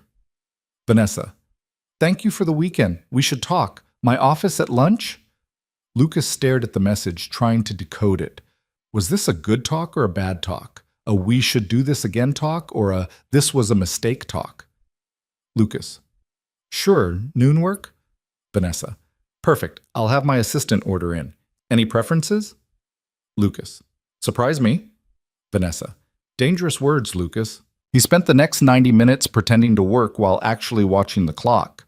By 11:45, he'd given up any pretense of productivity and was just staring at his screen, running through possible conversation scenarios in his head.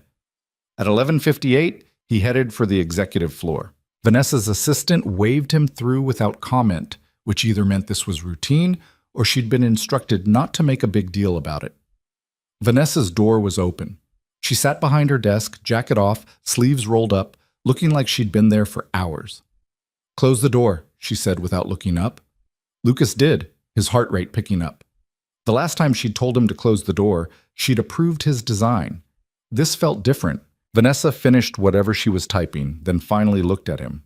Her expression was unreadable. Sit. He sat in one of the uncomfortable modern chairs, the same ones he'd sat in weeks ago when she'd first called him to her office. Everything was the same, and everything was completely different. Lunch should be here in 10 minutes, Vanessa said. I ordered from that Thai place you mentioned once. When did I mention a Thai place? 3 weeks ago. You were arguing with Harris about thermal coefficients, and you said you'd explain it better if you had pad Thai because your brain works better with food. Lucas blinked. You remember that? I remember everything. She stood, walked to the window, her back to him. That's the problem, actually. I remember Chicago. I remember what you said, what I said, what we did. Is that a bad thing? I don't know yet. She turned to face him. I spent all day yesterday trying to convince myself that Chicago was an anomaly, that we were in a different city, different context, and when we came back here, it would just go back to normal. Did it work? No. I saw the coffee cup you left on my desk this morning. Lucas felt something warm expand in his chest. You left one on mine. I know, that's my point. She crossed her arms, and Lucas recognized the defensive posture. I don't do this, Lucas. I don't mix personal and professional. I don't leave coffee for employees or think about them on Sunday nights or wonder what they're doing when I should be focused on quarterly reports. So what are you saying? I'm saying I don't know what to do with this. With us. Whatever this is. What do you want it to be? Vanessa was quiet for a long moment. When she spoke, her voice was softer. I want to stop pretending I don't look for you first when I walk into a meeting. I want to stop deleting texts before I send them because they're too personal. I want to figure out if what happened in Chicago can survive in the real world. That sounds like you want to try. It sounds terrifying. Those aren't mutually exclusive. A knock at the door interrupted them. Vanessa's assistant came in with bags of Thai food, setting everything out on the small conference table near the window. She left without a word, closing the door behind her. They moved to the table, Lucas acutely aware of how domestic this felt, eating lunch together in her office like it was routine, like they did this all the time. Vanessa had ordered enough food for 4 people. Pad Thai, spring rolls, green curry, some kind of noodle dish Lucas didn't recognize. You weren't kidding about the surprise, he said. I didn't know what you liked, so I got everything. They ate in comfortable silence for a few minutes, the tension from earlier easing into something more familiar. Emma asked about you, Lucas said finally. Vanessa looked up. She did? Wanted to know if you were nice to me, threatened to be mad at you if you weren't. I like her already. She wants to meet you sometime. The words hung in the air between them, weighted with implication. Meeting his daughter wasn't casual. It meant something. Would that be okay with you? Vanessa asked carefully. I wouldn't have mentioned it if it wasn't. Lucas, if we do this, if we actually try this, it affects her too. I need you to be sure. I'm sure that I want to see where this goes. I'm sure that Emma deserves honesty about my life. Beyond that? He shrugged. I'm making it up as I go. That's not very reassuring. Would you prefer I lie and say I have it all figured out? No, I'd prefer honesty, even when it's uncomfortable. They finished lunch talking about the CT7 project and the meetings in Chicago and whether Hendricks would actually sign the contract. Safe topics that didn't require them to figure out the impossible. As Lucas was leaving, Vanessa caught his arm. Friday, she said. After our status meeting, do you have plans? Emma has a sleepover at her friend Mia's place. Why? Because I'd like to take you to dinner. A real one. Not a business meeting disguised as a meal. Lucas felt his pulse kick up. Like a date? Like a date. What about being discreet? We'll go somewhere outside the city. Somewhere no one from the company will see us. Her hand was still on his arm, warm through his shirt sleeve. Unless you'd rather wait. No, Friday's good. Okay then. She let go, stepped back into professional distance. I'll text you details. Lucas made it back to his desk in a daze, Marcus's knowing look barely registering. He had 4 days to figure out what to wear on a date with Vanessa Hale and not completely lose his mind in the process. The week crawled by with agonizing slowness. Work continued as normal, status meetings and project updates, and the usual chaos of engineering deadlines. But underneath the professional routine was a constant awareness of Vanessa. The way she'd catch his eye across a conference room, the carefully neutral text messages that meant more than they said, the coffee that kept appearing on his desk every morning. Wednesday brought news that Hendricks had signed the contract, $12 million over 3 years, the biggest deal Lucas had ever been part of. Vanessa sent out a company-wide announcement, crediting the engineering team and specifically mentioning Lucas's design innovation. His phone buzzed 20 minutes later. Vanessa. Congratulations. You earned this. Lucas. We earned this. I just did the math. Vanessa. Don't diminish your contribution. Take the win. Lucas. Yes, ma'am. Vanessa. Did you just ma'am me? Lucas. Is that a problem? Vanessa. Ask me again on Friday and find out. Lucas spent the rest of Wednesday trying to focus on work and failing spectacularly. Thursday evening, Emma's school called. She'd fallen on the playground. Nothing serious, but could he come pick her up? Lucas left work early, arriving to find Emma in the nurse's office with a scraped knee and tears drying on her cheeks. I'm okay, she insisted, but she let him carry her to the car anyway. What happened, Bug? I was running and I tripped and it hurt really bad. Fresh tears welled up. And Mia laughed and I got mad and I told her she was mean and now she says I can't come to her sleepover. Lucas's heart sank. There went Friday night. I'm sorry, Em. That sounds really hard. Are you mad at me? Why would I be mad? Because I messed up your plans. I heard you tell Aunt Beck you had something important Friday. He pulled over, turned to look at his daughter in the back seat. Emma, listen to me. Nothing is more important than you. Not work, not plans, nothing, okay? Okay, she sniffled.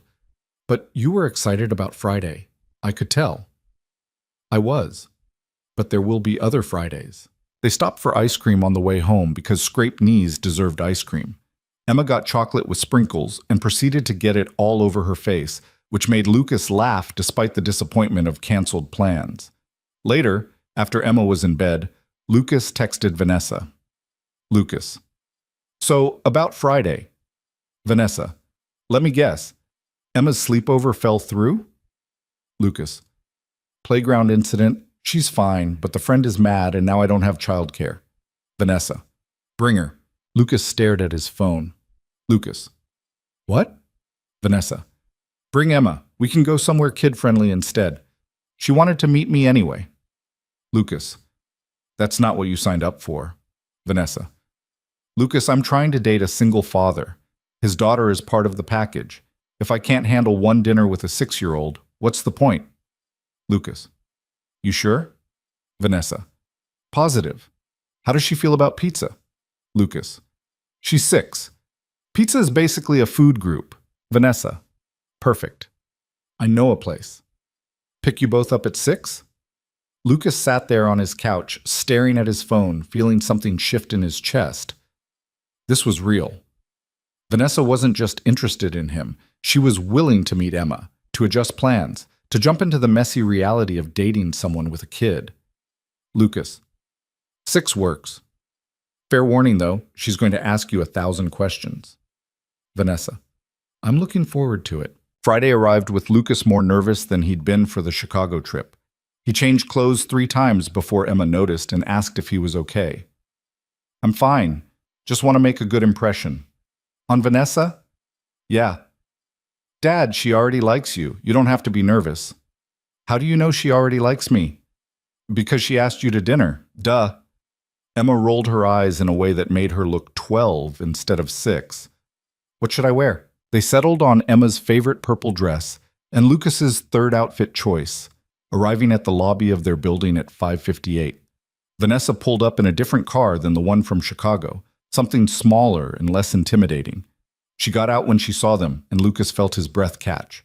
She dressed down, jeans and a casual sweater, her hair loose around her shoulders. She looked approachable, human, beautiful. Hi, she said, and Lucas could hear the nervousness under the word. Hi.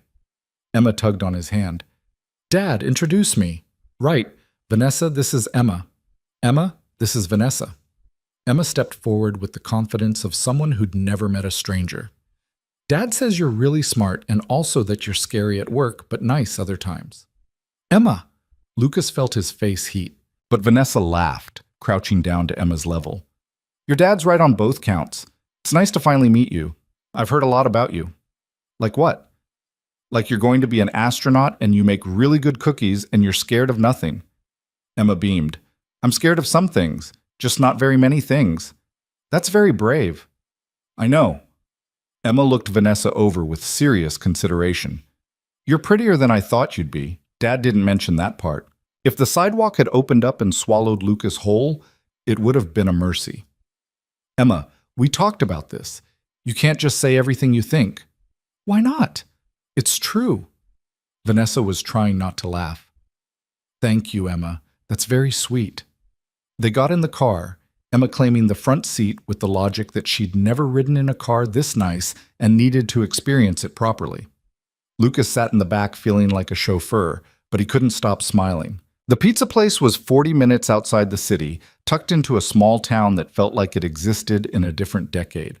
Checkered tablecloths, a jukebox in the corner, and pizza that smelled incredible. Emma talked nonstop through dinner, telling Vanessa about school and soccer and her best friend Mia, who was currently the worst friend because of the sleepover incident.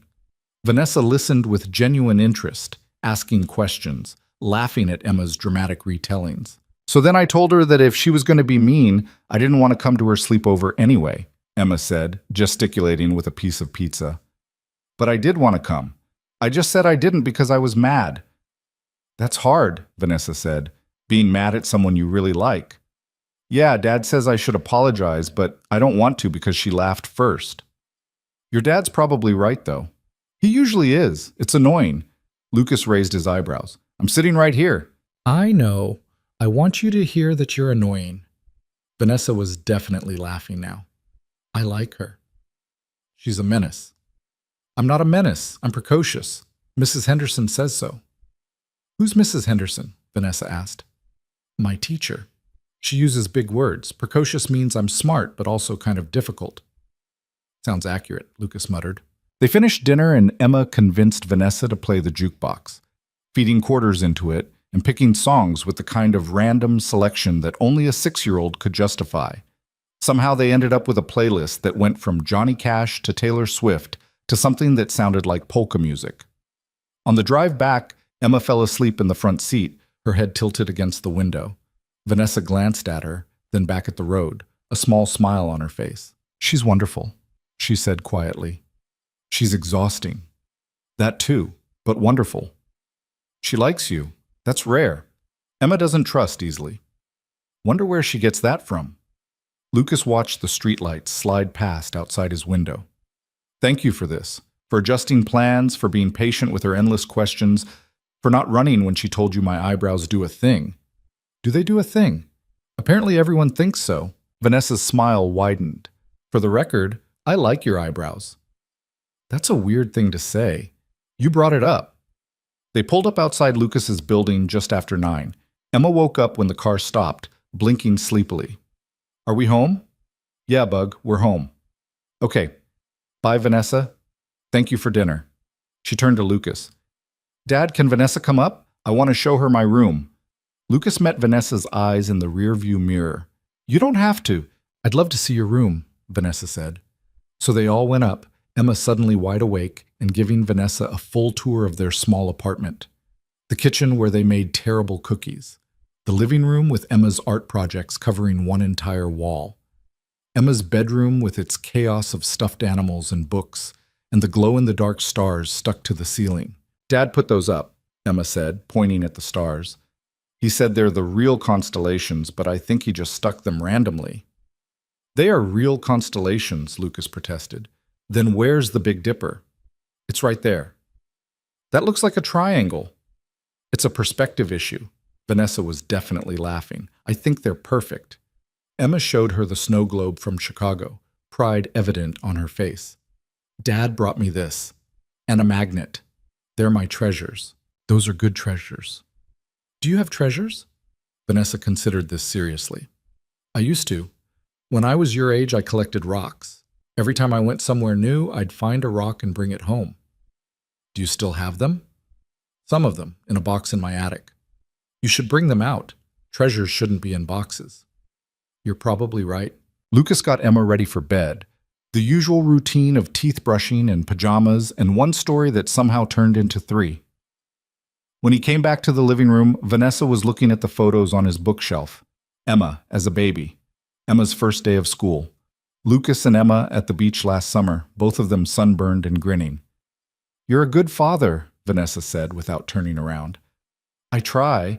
Most days I feel like I'm barely keeping it together. That's what good parents feel like. The bad ones think they have it all figured out. She turned to face him, and Lucas saw something soft in her expression. Vulnerable in a way she rarely let show. Come here, he said. She crossed the room and Lucas pulled her into a hug. She fit against him perfectly, her head tucked under his chin, her arms wrapped around his waist. Thank you for tonight, he said into her hair. Thank you for letting me into this. She pulled back slightly to look at him. Your life with Emma. It's special, Lucas. The way you are with her, the home you've built. It's really special. It's chaotic and messy, and half the time I don't know what I'm doing. It's real, and that matters more than perfect. He kissed her then, soft and slow, very aware that Emma's room was only down the hall. Vanessa's hands came up to frame his face, and Lucas felt the same shift from Chicago, like pieces falling into place. When they broke apart, Vanessa rested her forehead against his. I should go. Probably. But I don't want to. Also a valid feeling. She smiled, kissed him once more, then stepped back. Walk me out? They made it to the building entrance, Vanessa's car waiting at the curb. Lucas didn't want to let go of her hand. So, she said, still think this was a good idea? Best terrible idea I've ever had. Emma's great, by the way, in case I didn't say it enough. You can tell her yourself next time. Next time? Yeah. If you want there to be a next time. Vanessa squeezed his hand. I want there to be a lot of next times. She left, and Lucas went back upstairs feeling lighter than he had in years. Emma was still awake when he checked on her, the glow-in-the-dark stars casting faint light across her ceiling. Did you kiss her? Emma asked. That's none of your business. That means yes. Aunt Beck says people only say it's none of your business when the answer is yes. Aunt Beck needs to stop teaching you things. I like Vanessa. She's nice, and she listens when you talk, not like some grown-ups who just pretend. Yeah, she does. Are you going to keep seeing her? Lucas sat on the edge of Emma's bed. Would that be okay with you? Dad, I just said I like her. Obviously it's okay. Emma reached out and patted his hand in a gesture that was probably meant to be comforting. You seem happy. You don't seem happy very much. That hit harder than it should have. I'm happy with you. I know, but different happy. Like when you smile for real and not just because you're supposed to. When did you get so smart? I was born this way. You just didn't notice until recently. Lucas kissed her forehead. Sleep, bug. It's late. Okay, but Dad? Yeah? Don't mess this up. I want to see Vanessa again. I'll do my best. He was almost to the door when Emma called out one more time. Love you, Dad. Love you too, Emma. The following week settled into a new rhythm. Work during the day, carefully professional. Text messages in the evening, less careful. Emma asking about Vanessa at random moments, her 6-year-old brain apparently incapable of subtlety. Wednesday brought another crisis at work, a manufacturing defect that threatened to delay the whole production timeline. Lucas spent 14 hours at the office, running tests and troubleshooting until his eyes burned from staring at screens. He was still there at 11 when Vanessa appeared in the engineering lab, 2 coffees in hand. Thought you could use this, she said. You're here late. So are you. She handed him a coffee, looked at the test results scattered across his workstation. How bad is it? Not catastrophic, but we need to adjust the calibration on the housing units. That's going to add at least a week to production. Can we run parallel testing to make up time? Maybe. I need to check the specs. He rubbed his eyes. Sorry, I'm not thinking clearly anymore. When's the last time you ate? Lunch? Maybe. I don't remember. Vanessa pulled out her phone, ordered something from a delivery app. 20 minutes later, they were eating Thai food in the empty lab, sitting on stools surrounded by equipment and data printouts. This feels familiar, Lucas said. What does? You feeding me when I forget to take care of myself. Someone has to. She pointed her chopsticks at him. You're terrible at work-life balance, says the woman who's at the office at midnight. I'm here checking on you. That's different. Is it? Vanessa was quiet for a moment. I worry about you. You push too hard. So do you. We're both a mess then. Yeah, we really are. They worked side by side until 2 in the morning. Vanessa asking questions about the technical details. Lucas explaining the problem while his brain slowly worked toward a solution. By the time they left, he'd figured out a way to cut the delay from a week to 3 days. You're brilliant, Vanessa said in the parking garage. I'm tired. Also brilliant. She kissed him against his car, and Lucas forgot about manufacturing defects and production delays, and everything except the feeling of her mouth on his. Come home with me, she said. Lucas wanted to, every part of him wanted to, but Emma was at home with the babysitter, and it was 2 in the morning, and this felt like a line they hadn't crossed yet. I can't. Emma, I know, I wasn't thinking. She stepped back. Rain check? Definitely. Friday's status meeting ran long, complicated by questions from the board about the production delay. Lucas presented his solution, fielding technical questions while Vanessa handled the business side. They worked together seamlessly, a team in a way they hadn't been months ago. When the meeting finally ended, Vanessa caught his arm. Tomorrow. Emma's with Rebecca for the day? Yeah, why? Because I'm taking you somewhere. Where? It's a surprise. Pack an overnight bag. I'll pick you up at 8. Lucas spent Friday evening trying to figure out what to pack for a mystery overnight trip. He settled on casual clothes and toiletries and hoped that would cover whatever Vanessa had planned. Emma was thrilled about spending the day with Rebecca, already planning their activities. Lucas dropped her off Saturday morning, endured Rebecca's knowing smile, and pointed questions he refused to answer. Vanessa arrived exactly at 8, driving the same car from their pizza night. She'd dressed casually again, jeans and a sweater, sunglasses hiding her eyes. Ready? She asked. For what? You'll see. They drove north out of the city, the urban sprawl gradually giving way to suburbs and then actual countryside. Lucas watched the landscape change, wondering where they were going but not really caring. Being in a car with Vanessa, music playing softly, no agenda beyond being together, it felt like freedom. 2 hours later, she pulled up to a small bed and breakfast nestled in the mountains, the kind of place that existed in a postcard.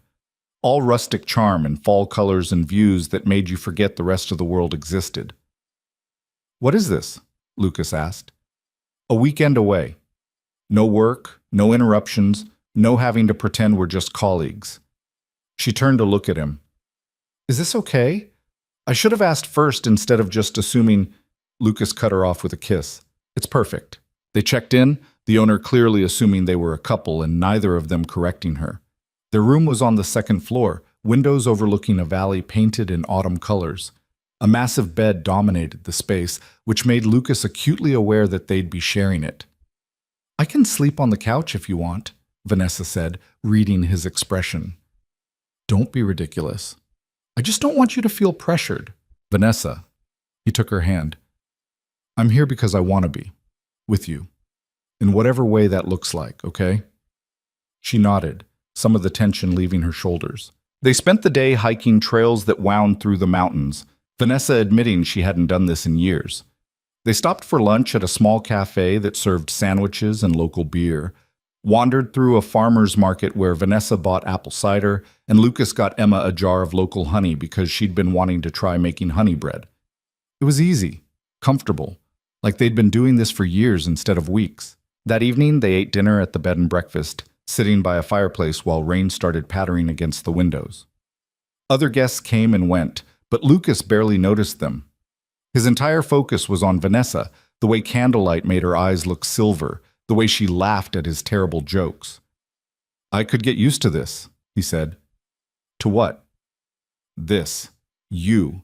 Being somewhere that isn't work or dealing with real life. Real life isn't so bad, though. No, but this is better. They went back to their room around 10, both of them suddenly aware of the bed and the privacy and the fact that they were alone with no reason to hold back. Lucas showered first, giving Vanessa space. When he came out, she was standing by the window watching the rain, silhouetted against the glass. Hey, he said softly. She turned and he saw nervousness in her expression. Hi. You okay? I'm terrified. Of what? This. Us. How much I want this to work. She crossed to him, her hands finding his. I haven't done this in a long time, Lucas. The vulnerability, the intimacy, letting someone see me when I'm not in control. You don't have to be in control right now. I don't know how to not be in control. Lucas pulled her closer, his hand settling on her waist. Then we'll figure it out together. He kissed her slowly, taking his time, letting her set the pace. Vanessa's hand slid up his chest, around his neck, into his hair. When she deepened the kiss, Lucas felt the last of his reservations dissolve. They made it to the bed eventually, clothes disappearing piece by piece between kisses. Lucas had imagined this, late at night when he couldn't sleep, but reality was so much better. The way Vanessa looked at him, vulnerable and wanting, the soft sounds she made when he kissed along her collarbone, the way her hands explored him like she was memorizing every detail. Afterward, they lay tangled together, the rain still falling outside, neither willing to move. That was, Vanessa started. Yeah. Very articulate, both of us. Lucas laughed, pulling her closer. She fit against him perfectly, her head on his chest, their legs intertwined. I should probably say something meaningful, he said, about how this changes things or what it means. Or we could just be quiet and enjoy it. I like that option better. They fell asleep like that, wrapped around each other, the rain a constant rhythm against the windows. Lucas woke up to sunlight streaming through the curtains and Vanessa already awake, propped up on one elbow, watching him. That's creepy, he said, voice rough with sleep. You snore. I do not. You absolutely do. It's actually kind of endearing. He pulled her down into a kiss, which led to other things, which led to them missing breakfast entirely and not caring even a little bit. They finally made it downstairs around 11, looking thoroughly rumpled and not even trying to hide it. The owner gave them a knowing smile and offered to pack them lunch since they'd missed breakfast. They spent Sunday exploring more of the area, stopping at overlooks and antique shops and a small bookstore where Vanessa bought 3 books she probably wouldn't have time to read but wanted anyway. Lucas found a children's book about space for Emma, paying for it while Vanessa wasn't looking. On the drive back, Vanessa reached over and took his hand. Thank you, she said. For what? For this weekend. For making me remember what it's like to just be a person instead of a CEO. Anytime. I mean it, Lucas. I haven't felt this light in years. Like I can breathe properly. He squeezed her hand. We should do this more often. We should, but first we need to survive Monday morning when we walk back into that office and pretend this didn't happen. Right. Back to professional distance and pretending we don't know what each other looks like naked. That's going to be harder than I thought. Yeah, significantly harder. They made it back to the city by evening. Vanessa dropped him at his apartment with a kiss that made him consider calling Rebecca and asking if Emma could stay one more night. I'll see you tomorrow, Vanessa said. Looking forward to it. Liar, you're dreading it as much as I am. Okay, yes, but I'm also looking forward to seeing you, even if we have to pretend to be professional. She kissed him once more, then drove away. Lucas stood on the sidewalk watching her taillights disappear, feeling the same mix of euphoria and terror that had been building since Chicago. His phone buzzed. Rebecca. Emma wants to know if you're home yet. Also, I want to know if Vanessa is as scary in person as she seems in meetings. Lucas. She's scarier, and tell Emma I'll be there in 20 minutes. Rebecca. That's not an answer to my real question. Lucas. I know. He picked up Emma, who talked nonstop about her weekend with Rebecca. Apparently they'd made cookies again, these ones slightly less terrible than the first batch. She'd practiced her soccer skills in the park. She'd watched 3 movies and stayed up past her bedtime both nights. Did you have a good weekend with Vanessa? She asked when she finally paused for breath. Yeah, Bug, I did. Good. Are you going to see her again? Tomorrow at work. I mean for real seeing her, like dinner or dates or stuff. Probably. Is that still okay with you? Emma considered this with her usual seriousness. Yeah, but you have to promise to still have time for me. Lucas's heart clenched. Emma, you're the most important person in my life. That doesn't change just because I'm dating someone, okay? Okay.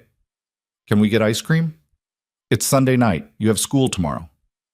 That's not a no. They got ice cream. Monday morning arrived with all the anxiety Lucas had been suppressing over the weekend. He walked into the building trying to figure out how to act normal around Vanessa after everything that had happened. He made it to his desk, coffee appearing exactly 3 minutes later with a note on the back.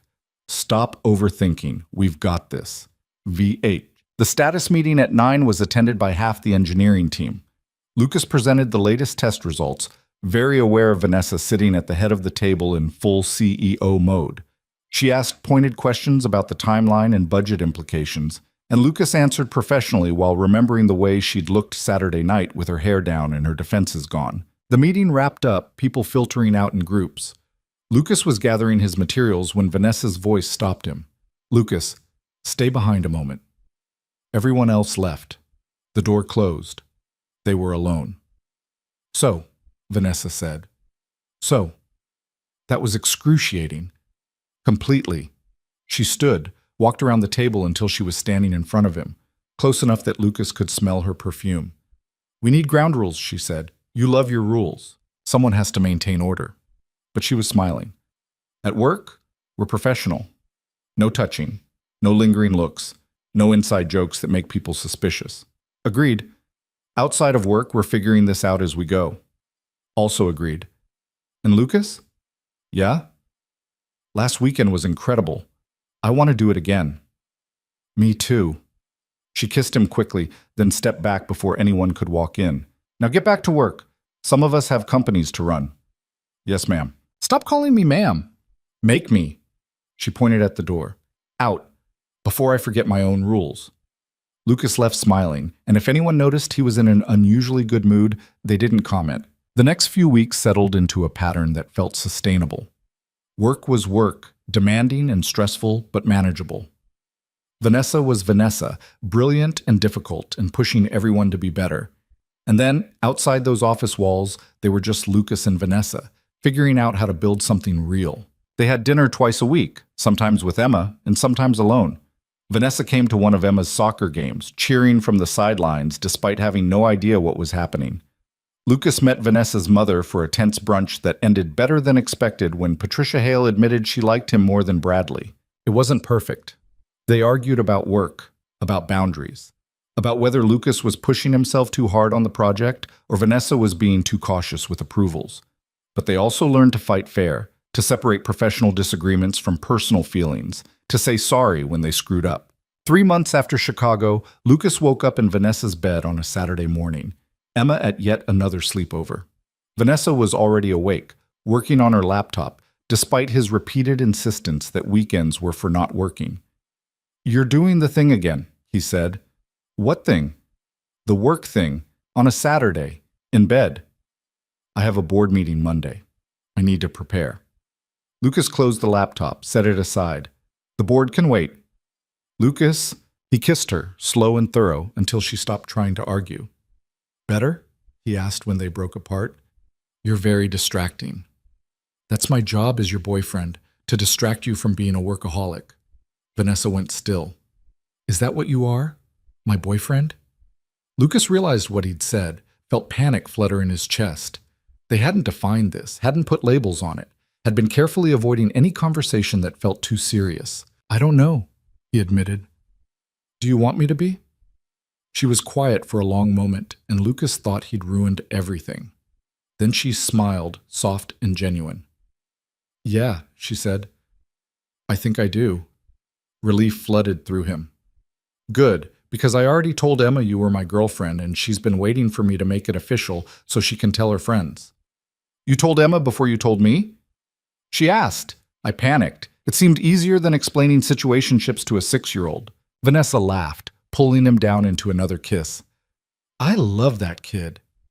She loves you too, which is terrifying because now I have to not screw this up. We, Vanessa corrected, we have to not screw this up. Think we can manage that? I think we're both stubborn enough to try. They spent the rest of the morning in bed, the laptop forgotten, work and responsibilities temporarily suspended. And when Lucas's phone eventually buzzed with a message from Rebecca asking when to bring Emma home, he felt something settle in his chest. This was real. Messy and complicated and probably harder than either of them anticipated, but real. And for the first time in years, Lucas let himself believe it might actually last. The thing about building something real with someone was that eventually, reality had a way of testing whether the foundation could hold. For Lucas and Vanessa, that test came on a Wednesday in March, 6 months after Chicago, in the form of a phone call that changed everything. Lucas was in the middle of a component review when his phone rang. Unknown number, which he normally ignored, but something made him answer. Mr. Reed, this is County General Hospital. We have your daughter Emma here. His entire world stopped. What happened? Is she okay? She's stable. There was an incident at school. The nurse said to contact you immediately. Lucas was already moving, grabbing his jacket, his keys. I'm on my way. He didn't remember the drive to the hospital, didn't remember parking or running through the emergency room entrance. All he could think about was Emma, his Emma, hurt and scared and needing him. She was in a curtained-off area in the ER, her teacher Mrs. Henderson sitting beside her. Emma's face was pale, her left arm in a temporary splint. Dad! She started crying the moment she saw him. Lucas was at her side instantly, carefully pulling her into a hug. I'm here, Bug. I'm here. What happened? She fell from the monkey bars, Mrs. Henderson explained. Landed wrong. The school nurse thought it best to have her checked out. A doctor appeared, young and efficient, explaining that Emma likely had a fractured wrist. They'd need x-rays to confirm, possibly a cast. Lucas nodded through the explanation, his hand never leaving Emma's good arm. I was trying to do the thing where you skip bars, Emma said through tears, like Mia does. But I fell. It's okay. You're going to be fine. It hurts. I know, baby. I know. They took Emma for x-rays. Lucas sat in the waiting area, his hands shaking from adrenaline crash. He should call Rebecca. Should let work know he wouldn't be back today. Should... His phone rang. Vanessa. Hey, he answered. Lucas, Marcus said you ran out of the office. What's wrong? Emma's at the hospital. She fell at school. They think her wrist is broken. Silence on the other end. Then, which hospital? County General, but you don't have to... I'm already leaving. She hung up before he could argue. Vanessa arrived 20 minutes later, still in her work suit, slightly out of breath like she'd run from the parking lot. She spotted Lucas immediately, crossed the waiting room and pulled him into a hug. Is she okay? She asked. Fractured wrist. They're doing x-rays now. And you? I'm fine. Lucas, you're shaking. He was. Now that Vanessa was here, now that he could let himself feel it, the fear hit him full force. I got the call, and all I could think was, what if it was worse? What if I'd lost her? But you didn't. She's fine. She's going to be fine. Vanessa kept her arms around him, steady and solid. You're a good father. You got here. That's what matters. They brought Emma back 30 minutes later, her wrist officially confirmed as fractured. A pink cast was applied, Emma choosing the color with more enthusiasm than someone who'd just broken a bone should have. Look, Dad, she said, holding up her arm. It's like I'm a superhero. The toughest superhero I know. Emma noticed Vanessa then, her face lighting up. Vanessa, you came! Of course I came. I heard my favorite person had an adventure. I broke my wrist. The doctor said I was very brave. I bet you were. They discharged Emma with instructions for care and pain medication and a follow-up appointment in 2 weeks. Lucas carried her to the car, Vanessa walking beside them, and something about the three of them together felt significant, like a unit, like family. Can Vanessa come home with us? Emma asked as Lucas buckled her into the back seat. She has work, Bug. Actually, Vanessa said, I cleared my afternoon. If it's okay with your dad, I'd like to stay. Lucas met her eyes over the car roof. They'd been careful about this, about not moving too fast with Emma, about maintaining boundaries. But right now, with his daughter hurt and his nerves shot, he wanted Vanessa there more than he wanted to maintain boundaries. Yeah, he said, that would be good. They went back to Lucas's apartment, Emma installed on the couch with pillows and her favorite blanket. Vanessa made hot chocolate while Lucas called Rebecca to fill her in. Is she okay? Rebecca asked immediately. She's fine. Pink cast, high on pain meds, already planning to get all her friends to sign it. And you? I'm managing. Lucas, it's okay to be shaken up. She's your kid. I know, seeing her in that hospital bed, I couldn't breathe right. But she's okay. That's what matters. Rebecca paused. Vanessa's with you? How did you know? Because I can hear her voice in the background, and also because that's what people do when someone they love is going through something hard. They show up. Lucas didn't have an answer for that, so he just said goodbye and hung up. The rest of the afternoon passed quietly. Emma dozed on and off, the pain medication making her drowsy. Lucas sat beside her, one hand on her good arm, unable to stop checking that she was breathing, that she was really okay. Vanessa moved around the apartment with surprising ease, making dinner from whatever she found in his poorly stocked kitchen, cleaning up, handling all the small tasks that Lucas couldn't focus on. When Emma woke up around 6, Vanessa had pasta ready and a movie queued up that she'd somehow known was Emma's current favorite. How did you know she likes that one? Lucas asked. She told me, 2 weeks ago when we had lunch. You had lunch with my daughter? She called me, asked if I wanted to meet her at her school for lunch. I said yes. Emma grinned from the couch. It was a surprise. I wanted to show Vanessa my classroom. Lucas looked between them, something warm expanding in his chest. You two are conspiring behind my back. Only a little, Vanessa said.